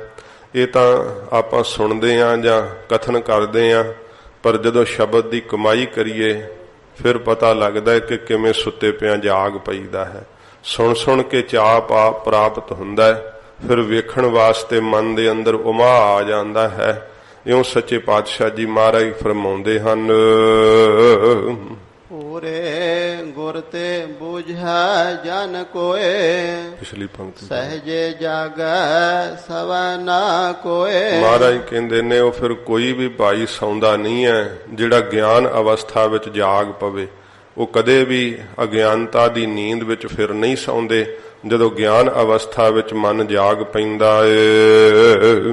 ਪੂਰੇ ਗੁਰ ਤੇ ਬੂਝੈ ਜਨ ਕੋਏ। ਕੋਈ ਜਨ ਮਹਾਰਾਜ ਕਹਿੰਦੇ ਭਾਈ ਪੂਰੇ ਗੁਰੂ ਜੀ ਤੋਂ ਇਸ ਗੱਲ ਦੀ ਸਮਝ ਕਰਦਾ ਹੈ, ਇਸ ਗੱਲ ਦੀ ਗਿਆਤ ਜਿਹੜੀ ਹੈ ਨਾ ਕੋਈ ਹਾਸਲ ਕਰਦਾ ਹੈ ਪੂਰੇ ਗੁਰੂ ਜੀ ਤੋਂ। ਨਹੀਂ ਤਾਂ ਲੋਕ ਕਹਿੰਦੇ ਆ ਸਾਨੂੰ ਜਿੰਨੀ ਸਿਆਣਪ ਹੈ ਉਨੀ ਕਿਹਨੂੰ ਹੈ, ਕਹਿੰਦੇ ਅਕਲ ਸਾਰੀ ਮੈਨੂੰ ਹੈ। ਸਾਰਾ ਇਉਂ ਹੀ ਮਨੁੱਖ ਆਪਣੇ ਅੰਦਰ ਦਾਅਵਾ ਕਰੀ ਫਿਰਦਾ ਹੈ ਕਿ ਮੈਨੂੰ ਬਹੁਤ ਅਕਲ ਹੈ, ਮੈਨੂੰ ਬਹੁਤ ਸਮਝ ਹੈ, ਪਰ ਸਤਿਗੁਰੂ ਜੀ ਕਹਿੰਦੇ ਸਮਝ ਤਾਂ ਫਿਰ ਪੂਰੇ ਗੁਰੂ ਜੀ ਤੋਂ ਹੀ ਮਿਲਦੀ ਹੈ।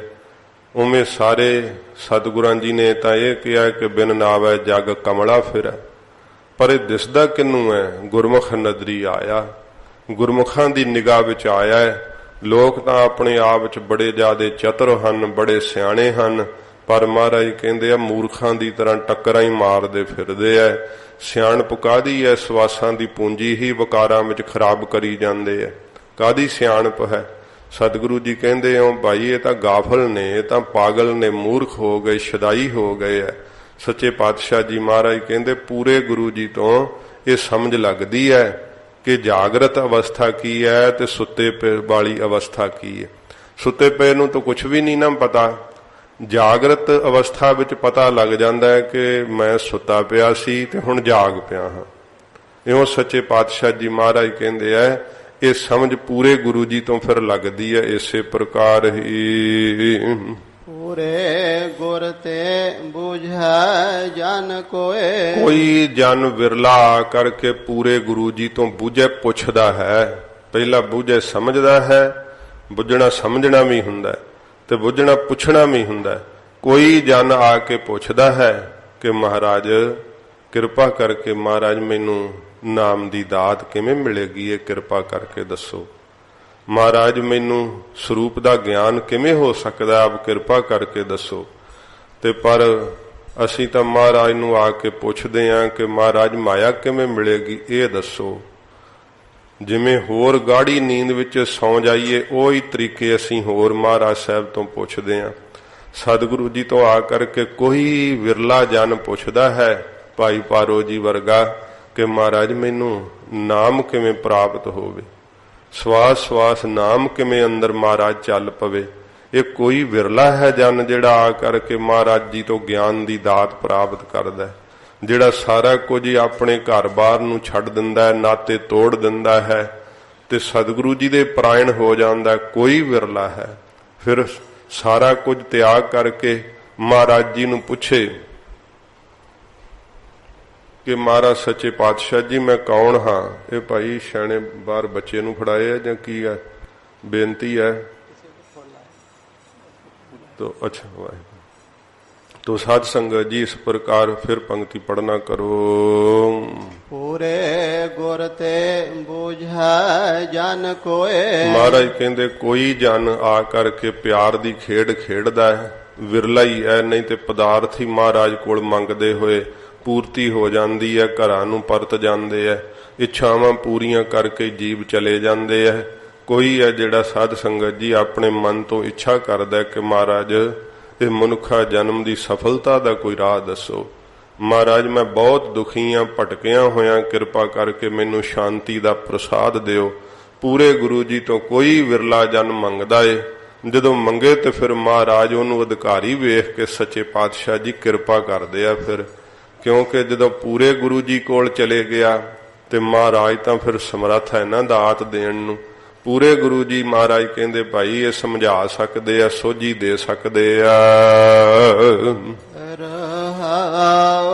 विश्राम दे के महाराज फरमाउंदे हन असंत अनाड़े कदे ना बुझै। महाराज लोग समझते क्यों नहीं फिर? महाराज कहते भाई असंत ने, ऐड़ा मूहरे लगा भाव दुष्ट पुरख ने, दुष्टताई दे नाल इन्हां दा प्रेम है। ते अनाड़ी अन आड़ी, अन कहते आ दवैत नूं, आड़ी कहते आ साथी नूं। महाराज कहते भाई दवैत दे साथी बने बैठे, दवैत छड्डदे ही नहीं अपने अंदरों। पूरे गुरु जी ते भी आके शरदा थोड़ो करनी हुंदी है, नुक्स बिन्नियां कढदे है। पूरे गुरु जी दे उत्ते भी साध संगत जी व्यंग कसदे है। फिर इहो जे असंत अनाड़ी जिहड़े आ वो महाराज कहते कदे ना बूझै। ਕਦੇ ਉਹਨਾਂ ਨੂੰ ਸਮਝ ਹੀ ਨਹੀਂ ਲੱਗਦੀ, ਕਦੇ ਸੋਝੀ ਨਹੀਂ ਆਉਂਦੀ। ਉਹ ਫਿਰ ਗੁਰੂ ਘਰ ਦੇ ਅੰਦਰ ਵੀ ਲੰਗਰ ਪ੍ਰਸ਼ਾਦ ਛਕਣ 'ਚ ਹੀ ਮੌਜਾਂ ਸਮਝਦੇ ਐ ਤੇ ਬਸ ਆਨੰਦ ਮਾਣਦੇ ਰਹਿੰਦੇ ਐ ਤੇ ਸਤਿਗੁਰੂ ਪਾਤਸ਼ਾਹ ਜੀ ਦੇ ਘਰ ਸੇਵਾ ਨਹੀਂ ਕਰਦੇ, ਗੁਰੂ ਜੀ ਦੀ ਆਗਿਆ ਦਾ ਪਾਲਣ ਨਹੀਂ ਕਰਦੇ ਤੇ ਜਿਸ ਕਰਕੇ ਕਿ ਜਾਗ ਪੈਣ, ਮਹਾਰਾਜ ਕਹਿੰਦੇ ਇਸ ਕਰਕੇ ਸੁੱਤੇ ਹੀ ਰਹਿੰਦੇ ਆ। ਫਿਰ ਬਾਹਲੀ ਗਾੜੀ ਨੀਂਦ ਦੇ ਅੰਦਰ ਸੌ ਜਾਂਦੇ ਐ। ਸੰਸਾਰ ਦੇ ਅੰਦਰ ਵੀ ਹਾਲਤ ਐਸੀ ਹੈ, ਜਿਹੜੇ ਅਸੰਤ ਪੁਰਖ ਵੈ ਉਹਨਾਂ ਦੇ ਕਿੱਥੋਂ ਜਾਗਰਣ ਦੀ ਆਸ ਵੈ। ਉਹ ਤਾਂ ਸਗੋਂ ਮਹਾਰਾਜ ਕਹਿੰਦੇ ਨੇ ਕਿ ਸੰਤਾਂ ਨਾਲ ਵੈਰ ਕਮਾਉਂਦੇ, ਦੁਸ਼ਟਾਂ ਨਾਲ ਮੋਹ ਪਿਆਰ। ਉਹ ਐਸੇ ਅਸੰਤ ਨੇ ਕਿ ਜੇ ਕੋਈ ਗੁਰਮੁਖ ਵੈ ਉਹਦੇ ਨਾਲ ਵੈਰ ਕਰਦੇ ਐ ਤੇ ਜੇ ਕੋਈ ਬਾਹਲਾ ਹੀ ਫਰੇਬੀ ਹੈ, ਬਾਹਲਾ ਜ਼ਿਆਦਾ ਕਪਟੀ ਹੈ, ਛਲੀਆ ਹੈ, ਧੋਖੇਬਾਜ਼ ਹੈ, ਉਹਦੇ ਨਾਲ ਬੜੀ ਯਾਰੀ ਪਾਉਂਦੇ ਆ, ਪ੍ਰੇਮ ਕਰਦੇ ਆ। ਗੜਾ ਵਾਕਾਂ ਵਿੱਚ ਚਤਰ ਹੋਵੇ ਉਹਦੇ ਨਾਲ ਬੜਾ ਪ੍ਰੇਮ ਕਰਦੇ ਆ। ਜੇ ਕੋਈ ਭਜਨ ਕਰਨ ਵਾਲਾ ਗੁਰਮੁਖ ਹੈ ਕਹਿੰਦੇ ਇਹਦੇ ਨਾਲ ਕੀ ਬੋਲਣਾ, ਛੱਡੋ ਪਰਾਂ, ਆਕੜ ਕਰਦਾ, ਕਦੇ ਬੋਲਦਾ ਹੀ ਨਹੀਂ ਹੈ। ਤੇ ਨਹੀਂ ਪਤਾ ਕਿ ਗੁਰਮੁਖ ਭਜਨ ਕਰਦੇ ਆ, ਬੋਲਣਾ ਫਜ਼ੂਲ ਸਮਝਦੇ ਆ। ਇਸ ਤਰ੍ਹਾਂ ਦੇ ਅਸੰਤ ਲੋਕ ਹੈ। ਮਹਾਰਾਜ ਕਹਿੰਦੇ ਹਨ ਅਸੰਤ ਅਨਾੜੇ ਕਦੇ ਨਾ ਬੁਝੈ। ਕਦੇ ਗੁਰੂ ਸਾਹਿਬ ਦੇ ਕੋਲ ਆ ਕੇ ਸਾਧ ਸੰਗਤ ਜੀ ਸਮਝ ਨਹੀਂ ਸਕਦੇ ਹਨ ਆਪਣੇ ਸਰੂਪ ਦੀ ਬਾਬਤ। ਜੇ ਆ ਵੀ ਜਾਣ ਤੇ ਉੱਥੇ ਵੀ ਗੱਲਾਂ ਕਰਕੇ ਖਾ ਪੀ ਕੇ ਘਰਾਂ ਨੂੰ ਮੁੜ ਜਾਂਦੇ ਐ। ਕਦੇ ਸਤਿਗੁਰੂ ਜੀ ਕੋਲੋਂ ਪੁੱਛ ਹੀ ਨਹੀਂ ਸਕਦੇ ਕਿ ਮਹਾਰਾਜ ਮੈਂ ਕਿਵੇਂ ਸੁੱਤਾ ਪਿਆ ਜਾਗ ਪਵਾਂ। ਉਹ ਤਾਂ ਸੁੱਤੇ ਹੀ ਐਸੀ ਗਾੜੀ ਨੀਂਦ ਦੇ ਅੰਦਰ ਹੈ, ਅਨਾੜੀ ਹਨ, ਕੋਈ ਵੀ ਉਹਨਾਂ ਨੂੰ ਚੱਜ ਤੇ ਢੰਗ ਨਹੀਂ ਹੈ ਜੀਵਨ ਦਾ। ਕਥਨੇ ਕਰੇ ਤੈ ਮਾਇਆ ਨਾਲ ਲੁਝੈ। ਐਸੇ ਪੁਰਖ ਮਹਾਰਾਜ ਕਹਿੰਦੇ ਕਥਨੀ ਤਾਂ ਕਰਦੇ ਐ, ਪਰਮਾਰਥ ਦਾ ਰਾਹ ਬੜਾ ਦੱਸਦੇ ਐ ਸਾਡੇ ਵਾਂਗ ਭਿਉਂ ਪਰਮਾਰਥ ਮਿਲਦਾ ਹੈ। ਪਰ ਮਹਾਰਾਜ ਕਹਿੰਦੇ ਆਪ ਭਾਈ ਮਾਇਆ ਦੀ ਪ੍ਰਾਪਤੀ ਵਾਸਤੇ ਲੋਕਾਂ ਨਾਲ ਹੀ ਲੂਝੇ ਲੜਦੇ ਰਹਿੰਦੇ ਐ ਕਿ ਮੈਨੂੰ ਘੱਟ ਕਿਉਂ ਮਿਲੇ ਐ। ਇਉਂ ਮਾਇਆ ਵਾਸਤੇ ਹੀ ਝਗੜਦੇ ਰਹਿੰਦੇ ਐ, ਪਰ ਕਥਨੀ ਬਹੁਤ ਜ਼ਿਆਦੀ ਕਰ ਲੈਂਦੇ। ਕਈਆਂ ਨੇ ਤਾਂ ਕਿਤਾਬਾਂ ਲਿਖੀਆਂ ਹੋਈਆਂ ਹਨ ਬਹੁਤ ਜ਼ਿਆਦਾ, ਦਸਮ ਦਵਾਰ ਦੀ ਪ੍ਰਾਪਤੀ ਕਿਵੇਂ ਹੁੰਦੀ ਹੈ ਤੇ ਆਪ ਨੌਵਾਂ 'ਚ ਹੀ ਭਟਕੇ ਹੋਏ ਐ। ਇਸ ਤਰ੍ਹਾਂ ਦੀ ਹਾਲਤ ਹੈ। ਹੁਣ ਪੂਰੇ ਗੁਰੂ ਜੀ ਤੋਂ ਕੌਣ ਬਿਨਾਂ ਦੱਸੇ। ਸਾਧ ਸੰਗਤ ਜੀ ਕਥਨ ਕਰ ਲੈਣਾ ਬੜਾ ਸੌਖਾ ਹੈ, ਪਰ ਪੂਰੇ ਗੁਰੂ ਜੀ ਦੇ ਸ਼ਬਦ ਦੀ ਕਮਾਈ ਕਰਨੀ ਬੜੀ ਦੁਸਤਰ ਹੈ, ਬੜੀ ਕਠਨ ਹੈ। ਗੁਰੂ ਅਮਰਦਾਸ ਸੱਚੇ ਪਾਤਸ਼ਾਹ ਜੀ ਮਹਾਰਾਜ ਨੇ ਵੇਖ ਲੋ, ਬੇਣੀ ਪ੍ਰਸਾਦ ਪੰਡਤ ਸੀ, ਏਡਾ ਵਿਦਵਾਨ ਸੀ, ਸਭ ਹਰਾਤੇ ਸੀ ਉਸਨੇ। ਤੇ ਸਤਿਗੁਰੂ ਜੀ ਦੀ ਨਿਮਰਤਾ ਵੇਖ ਕਰਕੇ ਮਹਾਰਾਜ ਸੱਚੇ ਪਾਤਸ਼ਾਹ ਨੇ ਜਦੋਂ ਉਸ ਦੇ ਹਰ ਪ੍ਰਸ਼ਨ ਦਾ ਉੱਤਰ ਦਿੱਤਾ ਤੇ ਫਿਰ ਇਸ ਪੰਡਤ ਬੇਣੀ ਪ੍ਰਸਾਦ ਨੇ ਆਪ ਦਾ ਜੰਝੂ ਵੀ ਲਾ ਕੇ ਮਹਾਰਾਜ ਦੇ ਚਰਨਾਂ ਤੇ ਰੱਖ ਦਿੱਤਾ ਸੀ। ਮਹਾਰਾਜ ਕਹਿੰਦੇ ਪੰਡਤ ਜੀ ਕਥਨ ਕਰਨੀ ਜਾਣਦੇ ਹੋ, ਪਰ ਉਸ ਕਥਨੀ ਦੀ ਕਮਾਈ ਨਹੀਂ ਤੁਸਾਂ ਕੀਤੀ ਹੈ। ਸੱਚੇ ਪਾਤਸ਼ਾਹ ਦੇ ਅੱਗੇ ਹੱਥ ਜੋੜ ਕੇ ਆਖਿਆ ਸੀ ਪੰਡਤ ਬੇਣੀ ਪ੍ਰਸਾਦ ਨੇ, ਮਹਾਰਾਜ ਮੈਨੂੰ ਕਮਾਈ ਦੀ ਦਾਤ ਬਖਸ਼ੋ। ਹਜੂਰ ਦੀ ਹਜੂਰੀ ਵਿੱਚ ਸ਼ਬਦ ਕਮਾਇਆ ਸੀ ਤੇ ਪੰਡਤ ਬੇਣੀ ਪ੍ਰਸਾਦ ਜਿਸ ਬ੍ਰਹਮ ਗਿਆਨ ਦੀਆਂ ਗੱਲਾਂ ਕਰਿਆ ਕਰਦਾ ਸੀ ਨਾ, ਉਹ ਫਿਰ ਉਹਨੂੰ ਆਪ ਨੂੰ ਪ੍ਰਾਪਤ ਹੋਇਆ। ਜਿਸ ਦੀ ਬਾਬਤ ਦੱਸਿਆ ਕਰਦਾ ਸੀ ਕਿ ਦੇ ਇਹ ਹੈ, ਸੂਖਸ਼ਮ ਦੇ ਇਹ ਹੈ, ਕਾਰਨ ਦੇ ਇਹ ਹੈ, ਇਸ ਤਰ੍ਹਾਂ ਬੜੀਆਂ ਵਿਚਾਰਾਂ ਦੱਸਦਾ ਹੁੰਦਾ ਸੀ ਕਿ ਬ੍ਰਹਮ ਕੀ ਹੈ, ਜੀਵ ਕੀ ਹੈ, ਈਸ਼ ਕੀ ਹੈ, ਕਿਉਂਕਿ ਸਾਰਾ ਵਿਦਾਂਤ ਪੜ੍ਹਿਆ ਹੋਇਆ ਸੀ, ਬੜੇ ਬੜੇ ਹਰਾਤੇ ਸੀ ਉਸਨੇ, ਪਰ ਵੇਖ ਲਓ ਆਪਣੇ ਅੰਦਰ ਅੰਧਕਾਰ ਸੀਗਾ। ਮਹਾਰਾਜ ਕਹਿੰਦੇ ਹਨ ਕਥਨੀ ਕਰੇ ਤੈ ਮਾਇਆ ਨਾਲ ਲੁਝੈ। ਕਥਨੀ ਤਾਂ ਕਰਦਾ ਹੈ ਪਰ ਅੰਦਰੋਂ ਮਾਇਆ ਦੇ ਨਾਲ ਹੀ ਲੁਝੈ। ਜਿਹੜਾ ਹੈ ਝਗੜਾ ਮਾਇਆ ਦਾ ਹੀ ਅੰਦਰ ਪਿਆ ਹੋਇਆ ਹੈ, ਮਾਇਆ ਦੀ ਖਿੱਚੀ ਅੰਦਰ ਲੱਗੀ ਹੋਈ ਹੈ। ਮਾਇਆ ਵੀ ਕਿੰਨੇ ਕੁ ਪ੍ਰਕਾਰ ਹੋ ਕਰਕੇ ਵਰਤਦੀ ਹੈ, ਇਹਦੀ ਕਿੱਥੇ ਸੋਝੀ ਆਉਂਦੀ ਹੈ। ਕਥਨੀ ਕਰਦਾ ਹੈ ਕਿ ਮਾਇਆ ਇਸ ਤਰ੍ਹਾਂ ਜਿਹੜੀ ਹੈ ਪ੍ਰਭਾਵ ਦਿਖਾਉਂਦੀ ਹੈ, ਪਰ ਆਪ ਨੂੰ ਮਾਇਆ ਨੇ ਜਕੜਿਆ ਹੀ ਹੋਇਆ ਹੈ। ਅੰਦਰ ਵਕਾਰ ਉਤਪਨ ਹੁੰਦੇ ਹੈ, ਮਾਇਆ ਹੀ ਹੈ। ਅੰਦਰ ਫੁਰਨੇ ਨਹੀਂ ਛੱਡਦੇ, ਮਾਇਆ ਹੀ ਹੈ। ਬਾਹਰੋਂ ਗਿਆਨ ਦ੍ਰਿੜ ਕਰਾਉਨੇ ਆ, ਬੜਾ ਜ਼ਿਆਦਾ ਕਥਨੀਆਂ ਕਰਨੀਆਂ। ਸਤਿਗੁਰੂ ਜੀ ਕਹਿੰਦੇ ਅੰਦਰ ਅੰਧਕਾਰ ਪਿਆ ਹੋਇਆ ਹੈ, ਮਾਇਆ ਦੇ ਝਗੜੇ ਟੈਂਟੇ ਗਲੋਂ ਲੱਥਦੇ ਹੀ ਨਹੀਂ ਹਨ। ਮਹਾਰਾਜ ਕਹਿੰਦੇ ਕਥਨ ਕਰਨ ਦੇ ਨਾਲ ਤਾਂ ਨਹੀਂ ਨਾ ਪ੍ਰਾਪਤੀ ਹੋ ਸਕਦੀ, ਉਹ ਮਾਇਆ ਦੀ ਪ੍ਰਾਪਤੀ ਵਾਸਤੇ ਜੀਆਂ ਨਾਲ ਹੀ ਲੂਝੇ ਲੜਦੇ ਰਹਿੰਦੇ ਆ। ਅੰਧ ਅਗਿਆਨੇ ਕਦੇ ਨਾ ਸਿਝੈ। ਇਹ ਜਿਹੜੇ ਮਨ ਬੁੱਧ ਰੂਪੀ ਨੇਤਰਾਂ ਤੋਂ ਅੰਨੇ ਹਨ, ਅਗਿਆਨੀ ਪੁਰਖ, ਹਜੂਰ ਕਹਿੰਦੇ ਕਦੇ ਵੀ ਸਿਝੈ ਮੁਕਤ ਨਹੀਂ ਹੋ ਸਕਦੇ। ਮੁਕਤ ਕਿੱਥੋਂ ਹੋਣਾ ਜਦੋਂ ਪੂਰੇ ਗੁਰੂ ਜੀ ਤੋਂ ਆ ਕਰਕੇ ਸਾਧ ਸੰਗਤ ਜੀ ਗਿਆਨ ਰੂਪੀ ਨੇਤਰ ਹੀ ਨਹੀਂ ਪ੍ਰਾਪਤ ਕਰਦੇ। ਮਹਾਰਾਜ ਕਹਿੰਦੇ ਕਦੇ ਨਾ ਸੀਜੈ, ਕਦੇ ਇਹਨਾਂ ਨੂੰ ਮੁਕਤ ਨਹੀਂ ਪ੍ਰਾਪਤ ਹੁੰਦੀ ਜਦੋਂ ਇਉਂ ਹੀ ਅਗਿਆਨੀ ਮਨ ਰਹੇ। ਹੁਣ ਵੇਖ ਲਓ, ਕਥਨੀ ਕਰਨੀ ਤਾਂ ਬੜੀ ਸੌਖੀ ਹੈ, ਪਰ ਅੰਦਰ ਅੰਨਾ ਹੈ ਜਦੋਂ, ਮਨ ਹੀ ਅੰਨਾ ਹੋਇਆ ਪਿਆ, ਬੁੱਧ ਵੀ ਅੰਨੀ ਹੋਈ ਪਈ ਹੈ। ਇਹ ਤਾਂ ਗੁਰੂ ਸਾਹਿਬ ਨਾਲ ਪ੍ਰੇਮ ਲਾਇਆ ਹੀ ਮਨ ਜਾਗਦਾ ਹੈ। ਸੱਚੇ ਪਾਤਸ਼ਾਹ ਜੀ ਦੇ ਸ਼ਬਦ ਦੀ ਕਮਾਈ ਪ੍ਰੀਤ ਨਾਲ ਕਰਨੀ ਚਾਹੀਦੀ ਹੈ, ਕਥਨੀ ਕਰਨ ਨਾਲ ਨਹੀਂ। ਸਾਧ ਸੰਗਤ ਜੀ, ਮਹਾਰਾਜ ਸਾਹਿਬ ਜੀ ਧੰਨ ਗੁਰੂ ਅਮਰਦਾਸ ਸਾਹਿਬ ਵੇਖੋ ਸਿੱਖਿਆ ਦਿੰਦੇ ਐ, ਜੇ ਆਪਾਂ ਸੁਣੀਏ ਵੀ ਨਾ ਤੇ ਸੁਣ ਕੇ ਕਮਾਈ ਕਰੀਏ। ਮਹਾਰਾਜ ਸਾਨੂੰ ਇਹੀ ਸਿੱਖਿਆ ਦਿੰਦੇ ਆ ਸੱਚੇ ਪਾਤਸ਼ਾਹ ਜੀ, ਜੇ ਸੁਣ ਕੇ ਕਮਾਈਏ ਨਾ ਫਿਰ ਤਾਂ ਇੱਕ ਕੰਨ ਪਿਆ ਦੂਜੇ ਬਾਹਰ ਕੱਢ ਛੱਡਿਆ। ਮਹਾਰਾਜ ਦੇ ਉਪਦੇਸ਼ ਦਾ ਫਿਰ ਅਸਰ ਨਹੀਂ ਸਾਡੇ ਤੇ, ਅਸਰ ਤਾਂ ਹੀ ਹੈ ਕਿ ਜੇ ਮਹਾਰਾਜ ਸਾਹਿਬ ਦੇ ਸ਼ਬਦ ਨੂੰ ਕਮਾ ਲਈਏ। ਸੱਚੇ ਪਾਤਸ਼ਾਹ ਜੀ ਮਹਾਰਾਜ ਕਹਿੰਦੇ ਐਸੇ ਪੁਰਖ ਜਿਹੜੇ ਮਨ ਬੁੱਧ ਰੂਪੀ ਨੇਤਰਾਂ ਤੋਂ ਹੀਣੇ ਐ, ਅੰਨੇ ਐ, ਅਗਿਆਨੀ ਪੁਰਖ ਵੈ, ਅਵਿਦਿਆ ਦੀ ਨੀਂਦ ਵਿੱਚ ਸੁੱਤੇ ਹੋਏ ਐ, ਕਦੇ ਵੀ ਸੀਜੇ ਮੁਕਤ ਨਹੀਂ ਹੋ ਸਕਦੇ, ਪਰ ਬਾਹਰੋਂ ਦਿਖਾਉਂਦੇ ਆ ਕਿ ਅਸੀਂ ਜਾਗੇ ਹੋਏ ਆ, ਤਾਂ ਹੀ ਤਾਂ ਗਿਆਨ ਦਾ ਕਥਨ ਕਰਦੇ ਆ। ਬਾਹਰ ਦਿਸੈ ਚਾਨਣਾ, ਬਾਹਰ ਦਿਸਦਾ ਕਿ ਬੜਾ ਸੂਰਜ ਚੜਿਆ, ਬੜੇ ਮਹਾਪੁਰਸ਼ ਆਏ, ਤਾਂ ਸਾਰੀ ਇਹਨਾਂ ਦੀ ਸੁਰਤ ਜਿਹੜੀ ਹੈ ਤਾਂ ਗੱਲਾਂ ਬਾਤਾਂ ਕਰਦਿਆਂ ਵੀ ਲੱਗੀ ਰਹਿੰਦੀ ਹੈ। ਤੇ ਜਿਹੜੇ ਚਾਰ ਉਹ ਜੇ ਨਾਲ ਝੋਲੀ ਚੁੱਕ ਰੱਖੇ ਹੁੰਦੇ ਆ ਉਹ ਬਾਹਲਾ ਜ਼ਿਆਦਾ ਸੰਤ ਜੀ ਤਾਂ ਬਸ ਪੁੱਜੇ ਹੋਏ ਆ, ਦਸਮ ਦਵਾਰ ਵਿੱਚ ਸਵਾਸ ਚੜੇ ਹੀ ਰਹਿੰਦੇ ਆ। ਇਸ ਤਰ੍ਹਾਂ ਦੀਆਂ ਪੁੱਠੀਆਂ ਸਿੱਧੀਆਂ ਗੱਲਾਂ ਹੋਰ ਉਹਨੂੰ ਭੂਏ ਕਰੀ ਰੱਖਦੇ ਆ। ਤੇ ਫਿਰ ਸਾਧ ਸੰਗਤ ਜੀ ਐਸਾ ਗਾਫਲਤਾਈ ਦੀ ਨੀਂਦ ਵਿੱਚ ਸੁੱਤਾ ਹੋਇਆ, ਮਹਾਰਾਜ ਕਹਿੰਦੇ ਆਪ ਨਹੀਂ ਮੁਕਤ ਹੋ ਸਕਦਾ, ਤੇ ਜਿਹੜੇ ਨਾਲ ਚਿਮਚੇ ਇਕੱਠੇ ਕੀਤੇ ਉਹਨਾਂ ਨੂੰ ਕਿੱਥੋਂ ਮੁਕਤ ਕਰਨਾ ਹੈ, ਅਧੋਗਤੀ ਨੂੰ ਜਾਣਾ ਨਾ। ਇਸ ਕਰਕੇ ਮਹਾਰਾਜ ਨੇ ਕਿਹਾ ਅਗਿਆਨੀ ਪੁਰਖ ਗੁਰਸਿੱਖੋ ਜਿਹੜੇ ਮਨ ਬੁੱਧ ਰੂਪੀ ਨੇਤਰਾਂ ਤੋਂ ਅੰਨੇ ਐ, ਕਦੇ ਵੀ ਸੀਜੇ ਮੁਕਤ ਨਹੀਂ ਹੋ ਸਕਦੇ। ਇਸ ਯੁਗ ਮੈਂ ਹੈ RAM ਨਾਮ ਨਿਸਤਾਰਾ। ਇਸ ਕਲਯੁਗ ਦੇ ਅੰਦਰ ਮਹਾਰਾਜ ਕਹਿੰਦੇ RAM ਦੇ ਨਾਮ ਤੋਂ ਜਿਹੜਾ ਹੈ ਤਰਨਾ ਹੁੰਦਾ, ਪਾਰ ਉਤਾਰਾ ਹੁੰਦਾ। ਰਾਮ ਦੇ ਨਾਮ ਦੇ ਜਪੇ ਤੋਂ ਬਿਨਾਂ ਇਸ ਕਲਯੁਗ ਦੇ ਅੰਦਰ ਕੋਈ ਪਾਰ ਨਹੀਂ ਉਤਰ ਸਕਦਾ। ਵਿਰਲਾ ਕੋ ਪਾਏ ਗੁਰ ਸ਼ਬਦ ਵਿਚਾਰਾ। ਕੋਈ ਵਿਰਲਾ ਹੈ ਜਿਹੜਾ ਸਤਿਗੁਰੂ ਜੀ ਦੇ ਕੋਲੋਂ ਆ ਕਰਕੇ ਪਾਉਂਦਾ ਹੈ ਸ਼ਬਦ ਦੀ ਵਿਚਾਰ ਨੂੰ। ਮਹਾਰਾਜ ਸੱਚੇ ਪਾਤਸ਼ਾਹ ਜੀ ਦੇ ਕੋਲੋਂ ਸ਼ਬਦ ਦਾ ਪ੍ਰਸਾਦ ਕੋਈ ਵਿਰਲਾ ਪ੍ਰਾਪਤ ਕਰਦਾ ਹੈ, ਜਿਹਦਾ ਸਾਧ ਸੰਗਤ ਜੀ ਪਿਛਲੇ ਜਨਮਾਂ ਦਾ ਕੋਈ ਮਹਾਰਾਜ ਜੀ ਨਾਲ ਨਾਤਾ ਹੋਵੇ ਨਾ, ਸੁਤੇ ਹੀ ਮਨ ਜਾਗ ਪੈਂਦਾ ਹੈ। ਸੱਚੇ ਪਾਤਸ਼ਾਹ ਜੀ ਮਹਾਰਾਜ ਇੰਨਾ ਸਰੂਪ ਸਤਿਗੁਰਾਂ ਦਾ ਪਿਆਰਾ ਲੱਗਦਾ ਹੈ, ਕਦੇ ਮਹਾਰਾਜ ਸੱਚੇ ਪਾਤਸ਼ਾਹ ਤੋਂ ਦੂਰ ਹੋਣ ਨੂੰ ਚਿੱਤ ਨਹੀਂ ਕਰਦਾ। ਸਤਿਗੁਰੂ ਪਾਤਸ਼ਾਹ ਜੀ ਮਹਾਰਾਜ ਜਿਨ੍ਹਾਂ ਨੂੰ ਪਿਆਰ ਲਾਉਂਦੇ ਆ, ਜਿਵੇਂ ਕਵੀ ਰਾਜ ਨੇ ਵੇਖੋ ਇਤਿਹਾਸ ਵਿੱਚ ਸਤਿਗੁਰੂ ਗੁਰੂ ਗੋਬਿੰਦ ਸਿੰਘ ਸੱਚੇ ਪਾਤਸ਼ਾਹ ਦਾ ਸਰੂਪ ਵਰਣਨ ਕੀਤਾ, ਫਿਰ ਮਹਾਰਾਜ ਜੀ ਦੇ ਦਰਸ਼ਨ ਕਰਨ ਵਾਲਿਆਂ ਦੀ ਪ੍ਰੀਤ ਵਰਣਨ ਕੀਤੀ, ਤੇ ਉਸ ਭਰੇ ਹੋਏ ਦੀਵਾਨ ਵਿੱਚ ਮਹਾਰਾਜ ਤਖਤ ਤੇ ਬੈਠੇ ਹੋਏ ਇਉਂ ਕਵੀਰਾਜ ਬਿਆਨ ਕਰਦੇ ਐ ਕਿ ਸਤਿਗੁਰੂ ਜੀ ਦੇ ਵੱਲ ਚਕੋਰਾਂ ਵਾਂਗ ਸਿੱਖਾਂ ਦੇ ਨੇਤਰ ਲੱਗੇ, ਇੱਕ ਤੋਂ ਇੱਕ ਅੱਗੇ ਹੋ ਕੇ ਮਹਾਰਾਜ ਜੀ ਦੇ ਦਰਸ਼ਨ ਕਰਨ ਨੂੰ ਉਮਾ ਕਰਦੇ ਐ। ਇਹ ਸੱਚੇ ਪਾਤਸ਼ਾਹ ਜੀ ਮਹਾਰਾਜ ਜਿਨ੍ਹਾਂ ਨੂੰ ਚਾਲ ਆ ਦਿੰਦੇ ਆ ਸਾਧ ਸੰਗਤ ਜੀ, ਗਰੀਬ ਨਵਾਜ਼ ਸਤਿਗੁਰੂ ਜੀ ਦੀ ਕਿਰਪਾ ਹੁੰਦੀ ਹੈ ਤੇ ਮਨ ਉਹਨਾਂ ਦਾ ਫਿਰ ਇਹ ਪਵਿੱਤਰ ਹੋ ਜਾਂਦਾ ਹੈ। ਹਜੂਰ ਫਰਮਾਉਂਦੇ ਹਨ ਵਿਰਲਾ ਕੋ ਪਾਏ ਗੁਰ ਸ਼ਬਦ ਵਿਚਾਰਾ।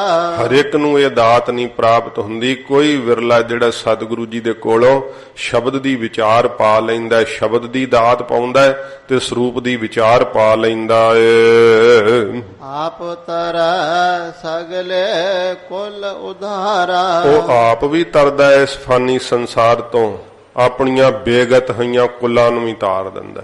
ਜਿਹੜੇ ਪਹਿਲੋਂ ਸੰਸਾਰ ਤੋਂ ਚਲੇ ਗਏ ਜਾਂ ਜਿਹੜੇ ਆਉਣ ਵਾਲੇ ਐ, ਵੇਖੋ ਨਾਮ ਦਾ ਵੱਡਾ ਪ੍ਰਤਾਪ। ਬੇਗਤ ਹੋਈਆਂ ਕੁੱਲਾਂ ਨੂੰ ਵੀ ਮਹਾਰਾਜ ਕਹਿੰਦੇ ਤਾਰ ਦਿੰਦਾ ਹੈ, ਆਪ ਤਾਂ ਉਹ ਸੰਸਾਰ ਤੋਂ ਤਰਦਾ ਹੀ ਆ।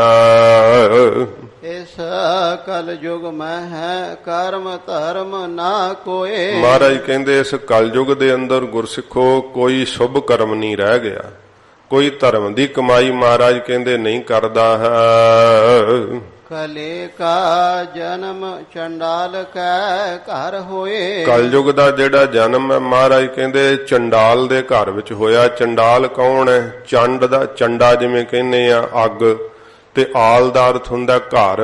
ਅੱਗ ਦਾ ਘਰ ਕਿਹੜਾ? ਕ੍ਰੋਧ।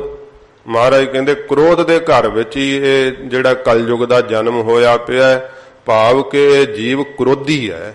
ਕਲਯੁਗ ਦੇ ਅੰਦਰ ਸਾਧ ਸੰਗਤ ਜੀ ਐਸਾ ਪ੍ਰਭਾਵ ਹੈ, ਇੱਥੇ ਜੀਵ ਜਿਹਨੂੰ ਹੱਥ ਲਾਓ ਉਹੋ ਹੀ ਅੱਗ 'ਚ ਮਚਿਆ ਪਿਆ ਪੂਰਾ ਉਸੇ ਵੇਲੇ ਕ੍ਰੋਧ ਨਾਲ ਅੱਗ ਬਗੂਲੇ ਹੋ ਜਾਂਦੇ ਆ। ਇਹ ਕ੍ਰੋਧ ਦਾ ਵਕਾਰ ਜਿਹੜਾ ਕਲਯੁਗ ਦੇ ਅੰਦਰ ਜੀਵਾਂ ਦੇ ਉੱਤੇ ਬਹੁਤਾ ਭਾਰੂ ਹੈ। ਇਹ ਕਲਯੁਗ ਜਿਹੜਾ ਇਹਦਾ ਜਨਮ ਹੀ ਮਹਾਰਾਜ ਕਹਿੰਦੇ ਚੰਡਾਲ ਕ੍ਰੋਧ ਦੇ ਘਰ ਵਿੱਚ ਮਹਾਰਾਜ ਕਹਿੰਦੇ ਹੋਇਆ ਹੈ। ਸਭ ਜੀਵ ਜਿਹੜੇ ਹਨ ਕ੍ਰੋਧੀ ਹਨ। ਇਸੇ ਪ੍ਰਕਾਰ ਹੀ ਪਿਛਲੀ ਪੰਕਤੀ ਕਲੇ ਕਾ ਪਿਛਲੀ ਪੰਕਤੀ ਇਸ ਕਲ ਯੁਗ ਮਹਿ ਕਰਮ ਧਰਮ ਨਾ ਕੋਏ। ਮਹਾਰਾਜ ਕਹਿੰਦੇ ਕਲਯੁਗ ਹੈ ਗੁਰਸਿੱਖੋ, ਇਹਦੇ ਵਿੱਚ ਹੋਰ ਕੋਈ ਸ਼ੁਭ ਕਰਮ ਨਹੀਂ ਕਾਰਗਰ ਹੁੰਦਾ, ਨਾ ਹੀ ਕੋਈ ਹੋਰ ਧਰਮ ਕਾਰਗਰ ਹੁੰਦਾ ਹੈ। ਇੱਥੇ ਪਹਿਲਿਆਂ ਯੁੱਗਾਂ ਵਿੱਚ ਕੋਈ ਜਿਹੜੇ ਸੀ ਇਸ ਪ੍ਰਕਾਰ ਸਤਪੁਰਤਗੀ ਸਨ ਤੇ ਫਿਰ ਇਸ ਪ੍ਰਕਾਰ ਯੱਗ ਕਰਦੇ ਸੀ, ਪੂਜਾ ਕਰਦੇ ਸੀ। ਪਰ ਕਲਯੁਗ ਦੇ ਵਿੱਚ ਮਹਾਰਾਜ ਕਹਿੰਦੇ ਕੋਈ ਧਰਮ ਕਰਮ ਜਿਹੜੇ ਆ ਨਹੀਂ ਚੱਲਦੇ, ਨਾ ਕੋਈ ਪੂਜਾ ਦਾ ਕਰਮ ਕਾਰਗਰ ਹੁੰਦਾ ਹੈ, ਨਾ ਯੱਗ ਕਰਨ ਦਾ ਧਰਮ ਕਾਰਗਰ ਹੁੰਦਾ ਹੈ, ਨਾ ਹੀ ਕਿਸੇ ਦਾ ਸਤ ਕਾਇਮ ਰਹਿੰਦਾ, ਨਾ ਕਿਸੇ ਦਾ ਜਤ ਕਾਇਮ ਰਹਿੰਦਾ ਹੈ। ਮਹਾਰਾਜ ਕਹਿੰਦੇ ਇਸ ਕਲਯੁਗ ਦੇ ਅੰਦਰ ਕੋਈ ਵੀ ਕਰਮ ਧਰਮ ਜਿਹੜਾ ਹੈ ਨਾ, ਉਹ ਤਾਂ ਸਾਰੇ ਖੰਭ ਲੋਕ ਹੀ ਜਿਵੇਂ ਜੀਆਂ ਦੇ ਅੰਦਰੋਂ ਉੱਡ ਗਏ ਹੈ।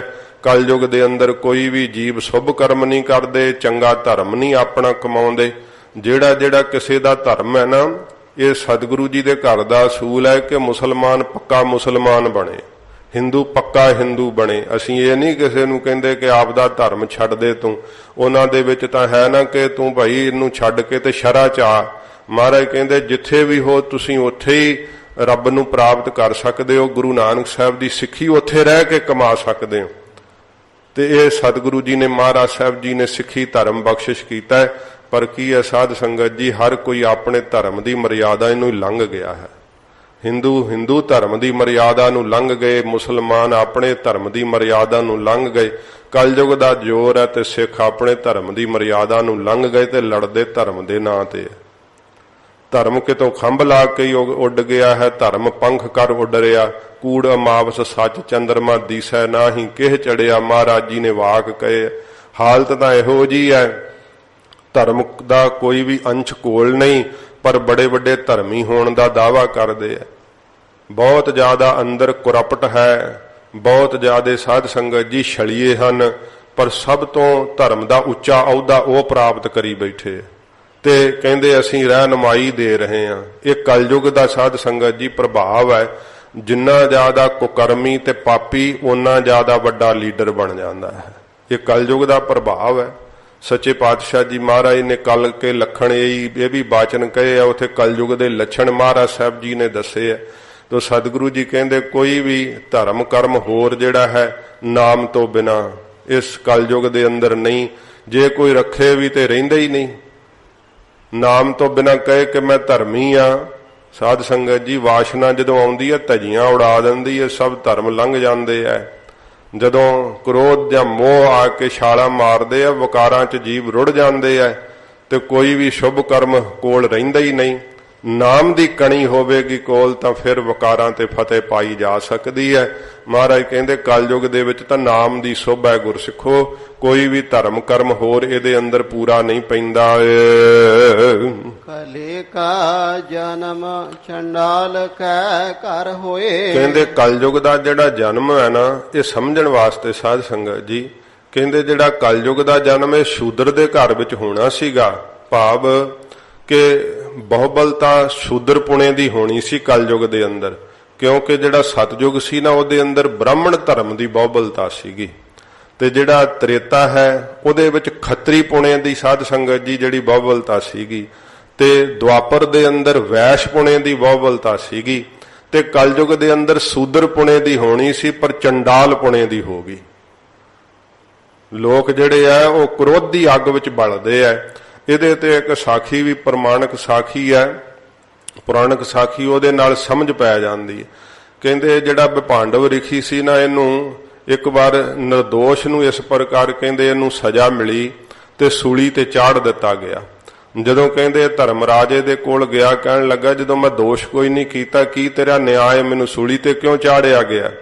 ਧਰਮ ਰਾਜਾ ਕਹਿੰਦਾ ਇੱਕ ਜਨਮ ਦੇ ਅੰਦਰ ਤੂੰ ਜਿਹੜਾ ਸੀ ਬਚਪਨ ਵਿੱਚ ਟਿੱਡੇ ਦੀਆਂ ਸੂਲਾਂ ਕੱਢ ਦਿੱਤੀਆਂ, ਸੂਲਾਂ ਨਾਲ ਅੱਖਾਂ ਕੱਢ ਦਿੱਤੀਆਂ ਸਨ ਸੂਲ ਮਾਰ ਕਰਕੇ। ਤੇ ਉਹ ਰਿਖੀ ਕਹਿੰਦਾ ਉਹ ਬੱਚਾ ਤਾਂ ਅਗਿਆਤ ਹੁੰਦਾ ਤੇ ਨਹੀਂ ਸੀ ਉਦੋਂ ਸੋਝੀ, ਤੇ ਤੂੰ ਜਿਹੜੀ ਇਹ ਸਜ਼ਾ ਸੂਲੀ ਤੇ ਚਾੜਨ ਦੀ ਮੈਨੂੰ ਇਹ ਅਜਾਈ ਦਿੱਤੀ ਹੈ ਤੇ ਮੈਂ ਤੈਨੂੰ ਸ਼ਰਾਪ ਦੇ ਦਿਆਂਗਾ। ਧਰਮ ਰਾਜਾ ਕਹਿਣ ਲੱਗਾ ਵੀ ਰਿਖੀ ਤੇਰਾ ਤਪ ਬੜਾ ਹੈ, ਐਂ ਕਰੀ ਜੇ ਸ਼ਰਾਪ ਦੇਣਾ ਹੀ ਹੈ ਨਾ ਤੇ ਮੈਨੂੰ 3 ਸ਼ਰਾਪ ਨਾ ਦਈ। ਕਹਿਣ ਲੱਗਾ ਕਿਹੜੇ? ਕਹਿਣ ਲੱਗਾ ਇੱਕ ਤਾਂ ਸੂਦਰ ਦੇ ਘਰ ਵਿੱਚ ਜਨਮ ਨਾ ਦਈ, ਇੱਕ ਚੰਡਾਲ ਦੇ ਘਰ 'ਚ ਜਨਮ ਨਾ ਦਈ, ਤੇ ਇੱਕ ਮੈਨੂੰ ਕਲਯੁਗ ਦਾ ਰਾਜਾ ਨਾ ਬਣਾਈ। ਰਿਖੀ ਗੁੱਸੇ 'ਚ ਹੀ ਕਹਿੰਦਾ 3 ਹੀ ਸ਼ਰਾਪ ਤੈਨੂੰ ਦੇਉਂ। ਕਹਿੰਦਾ ਜਾ ਕਰਕੇ ਸੂਦਰ ਦੇ ਘਰ ਵੀ ਜਨਮ ਲੈ ਤੇ ਚੰਡਾਲ ਦੇ ਘਰ ਵੀ ਜਨਮ ਲੈ ਤੇ ਫਿਰ ਤੂੰ ਕਲਯੁਗ ਦਾ ਰਾਜਾ ਵੀ ਹੋਵੇਂ। ਇਹ ਫਿਰ ਸਾਧ ਸੰਗਤ ਜੀ ਉਹ ਲੰਮੀ ਪੁਰਾਣਕ ਸਾਖੀ ਕਿ ਜਿਹੜਾ ਦਾਸੀ ਪੁੱਤਰ ਬਿਦਰ ਹੋਏ ਆ ਨਾ, ਉਹ ਫਿਰ ਕਹਿੰਦੇ ਆ ਧਰਮ ਰਾਜੇ ਦਾ ਹੀ ਇਹ ਜਨਮ ਹੋਇਆ। ਉਸ ਪੁਰਾਣਕ ਸਾਖੀ ਵਿੱਚ ਇਉਂ ਜ਼ਿਕਰ ਆਉਂਦਾ ਹੈ ਤੇ ਭਗਤੀ ਕਰਕੇ ਫਿਰ ਇਹਨਾਂ ਨੂੰ ਮੁਕਤੀ ਜਿਹੜੀ ਸੀ ਪ੍ਰਾਪਤ ਹੋਈ। ਚੰਡਾਲ ਦੇ ਘਰ ਵਿੱਚ ਜਿਹੜਾ ਜਨਮ ਹੋਣਾ ਹੈ ਉਹ ਬਾਲਮੀਕ ਜੀ ਦਾ ਹੋਇਆ ਫਿਰ, ਤੇ ਉਹ ਵੀ ਭਗਤੀ ਕਰਕੇ। ਵੇਖ ਲਓ ਕ੍ਰਿਸ਼ਨ ਜੀ ਨੇ ਉਹਨਾਂ ਦੇ ਚਰਨ ਧੋਤੇ ਸੀ, ਭਾਵੇਂ ਜਾਤ ਇੰਨੀ ਚੰਡਾਲਾਂ ਵਾਲੀ ਨੀਵੀਂ ਸੀ, ਪਰ ਭਗਤੀ ਕਰਕੇ ਉਹਨਾਂ ਨੂੰ ਵੀ ਮੁਕਤੀ ਪ੍ਰਾਪਤ ਹੋਈ। ਫਿਰ ਜਿਹੜਾ ਕਲਯੁਗ ਵਿੱਚ ਰਾਜਾ ਰੂਪ ਹੋ ਕਰਕੇ ਧਰਮ ਰਾਜਾ ਆਇਆ, ਉਹ ਪ੍ਰੀਸ਼ਿਤ ਰਾਜੇ ਦਾ ਜ਼ਿਕਰ ਆਉਂਦਾ ਹੈ ਕਿ ਪ੍ਰੀਸ਼ਿਤ ਰਾਜਾ ਜਦੋਂ ਹੋਇਆ ਨਾ, ਇਹ ਉਦੋਂ ਸਾਧ ਸੰਗਤ ਜੀ ਦੁਆਪਰ ਯੁੱਗ ਬੀਤ ਗਿਆ ਤੇ ਕਲਯੁਗ ਲੱਗਾ।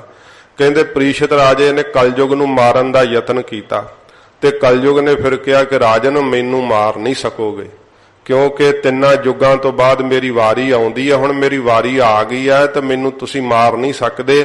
ਹਾਂ, ਮੈਂ ਤੁਹਾਡੇ ਹੁਕਮ ਦੀ ਪਾਲਣਾ ਜ਼ਰੂਰ ਕਰ ਲਾਂਗਾ ਕਿਉਂਕਿ ਤੁਸੀਂ ਰਾਜੇ ਹੋ ਇਸ ਥਾਂ ਤੇ। ਹੁਣ ਕਹਿਣ ਲੱਗੇ ਅੱਛਾ ਜਾਂ ਜਿੱਥੇ ਲੋਕ ਜੂਆ ਖੇਡਦੇ ਆ, ਵਿਭਚਾਰ ਕਰਦੇ ਆ, ਕੁਕਰਮ ਕਰਦੇ ਆ, ਪਾਪ ਕਰਦੇ ਆ, ਜਿਹੜੀ ਐਸੀ ਭੈੜੀ ਬਿਰਤੀ ਵਾਲੇ ਆ, ਸਾਰੇ ਕੁਕਰਮ ਜਿੱਥੇ ਹੁੰਦੇ ਜਾ ਉੱਥੇ ਜਾ ਕੇ ਵਾਸ ਕਰ।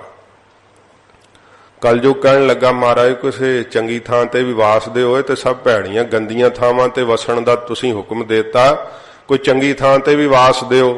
ਕਹਿਣ ਲੱਗੇ ਅੱਛਾ ਜੇ ਤੇਰੀ ਇੱਛਾ ਚੰਗਾ ਤੂੰ ਸੋਨੇ ਤੇ ਵਾਸ ਕਰ ਲਿਆ ਕਰੀ। ਤੇ ਭੁੱਲ ਗਿਆ ਇਹਨੂੰ ਪ੍ਰੀਸ਼ਿਤ ਨੂੰ ਕਿ ਮੇਰੇ ਸਿਰ ਤੇ ਮੁਕਟ ਵੀ ਸੋਨੇ ਦਾ ਹੈ। ਤੇ ਫਿਰ ਜਦੋਂ ਮੱਖੀ ਬਣ ਕੇ ਕਲਯੁਗ ਉੱਥੇ ਬੈਠਾ, ਕਹਿੰਦੇ ਬੁੱਧੀ ਭ੍ਰਿਸ਼ਟ ਹੋਈ ਤੇ ਰਿਖੀ ਦਾ ਨਰਾਦਰ ਕੀਤਾ। ਉਹ ਲੰਮੀ ਸਾਖੀ ਹੈ, ਜਿਵੇਂ ਫਿਰ ਮਹਾਰਾਜ ਜੀ ਨੇ ਕਿਹਾ ਕਿ ਨਾਨਕ ਕੀਟੀ ਸਾਸ ਅਕਰਖ ਤੇ ਤਛਕ ਨਾਗ ਦੇ ਡੰਗਣੇ ਕਰਕੇ ਪ੍ਰੀਸ਼ਿਤ ਰਾਜਾ ਫਿਰ ਮਰਿਆ ਸੀਗਾ। ਤੋ ਇਹ ਸਾਧ ਸੰਗਤ ਜੀ ਇਸ ਤਰ੍ਹਾਂ ਦਾ ਜ਼ਿਕਰ ਆਉਂਦਾ ਹੈ। ਜਿਹੜਾ ਇਹ ਕਲਯੁਗ ਹੈ ਨਾ, ਸੱਚੇ ਪਾਤਸ਼ਾਹ ਜੀ ਮਹਾਰਾਜ ਕਹਿੰਦੇ ਇਹਦਾ ਪ੍ਰਭਾਵ ਹੀ ਐਸਾ ਹੈ ਕਿ ਬੁੱਧੀ ਭ੍ਰਿਸ਼ਟ ਕਰਦਾ ਹੈ। ਸਭ ਤੋਂ ਪਹਿਲਾਂ ਜਦੋਂ ਬੁੱਧੀ ਹੀ ਭ੍ਰਿਸ਼ਟ ਹੋ ਜਾਂਦੀ ਹੈ, ਜੀਵ ਆਪਣੇ ਆਪ 'ਚ ਸੋਚਦਾ ਹੈ ਕਿ ਮੈਂ ਚੰਗੇ ਕਰਮ ਕਰ ਰਿਹਾ ਹਾਂ, ਪਰ ਸਾਧ ਸੰਗਤ ਜੀ ਕਰਮ ਇਹਦੇ ਹੱਥੋਂ ਬੁੱਧੀ ਭ੍ਰਿਸ਼ਟ ਹੋਣੇ ਕਰਕੇ ਕਦੇ ਵੀ ਚੰਗਾ ਨਹੀਂ ਹੁੰਦਾ, ਬੁਰੇ ਹੀ ਕਰਮ ਇਹਦੇ ਹੱਥੋਂ ਹੁੰਦੇ ਐ। ਤੋ ਸੱਚੇ ਪਾਤਸ਼ਾਹ ਜੀ ਮਹਾਰਾਜ ਕਹਿੰਦੇ ਸੂਦਰਾਂ ਦੇ ਘਰ ਦੇ ਅੰਦਰ ਜਿਹੜਾ ਸੀ ਨਾ, ਇਹ ਸੂਦਰ ਪੁਣੇ ਦੀ ਬਹੁਬਲਤਾ ਹੋਣੀ ਸੀ ਕਲਯੁਗ ਦੇ ਅੰਦਰ, ਪਰ ਚੰਡਾਲ ਪੁਣੇ ਦੀ ਬਹੁਬਲਤਾ ਹੈ। ਸਭ ਜੀ ਕ੍ਰੋਧੀ ਹਨ ਬਹੁਤ ਜ਼ਿਆਦਾ। ਵੇਖੋ ਭਾਵੇਂ ਸਰੀਰ ਕਰਕੇ ਵੀ ਕੋਈ ਕਮਜ਼ੋਰ ਹੋਵੇ, ਭਾਵੇਂ ਮਾਇਆ ਕਰਕੇ ਵੀ ਕਮਜ਼ੋਰ ਹੋਵੇ, ਪਰ ਕ੍ਰੋਧੀ ਪੂਰੇ ਹੁੰਦੇ। ਕ੍ਰੋਧ ਨਹੀਂ ਘਟ ਕਿਸੇ ਦੇ ਅੰਦਰ ਵੀ।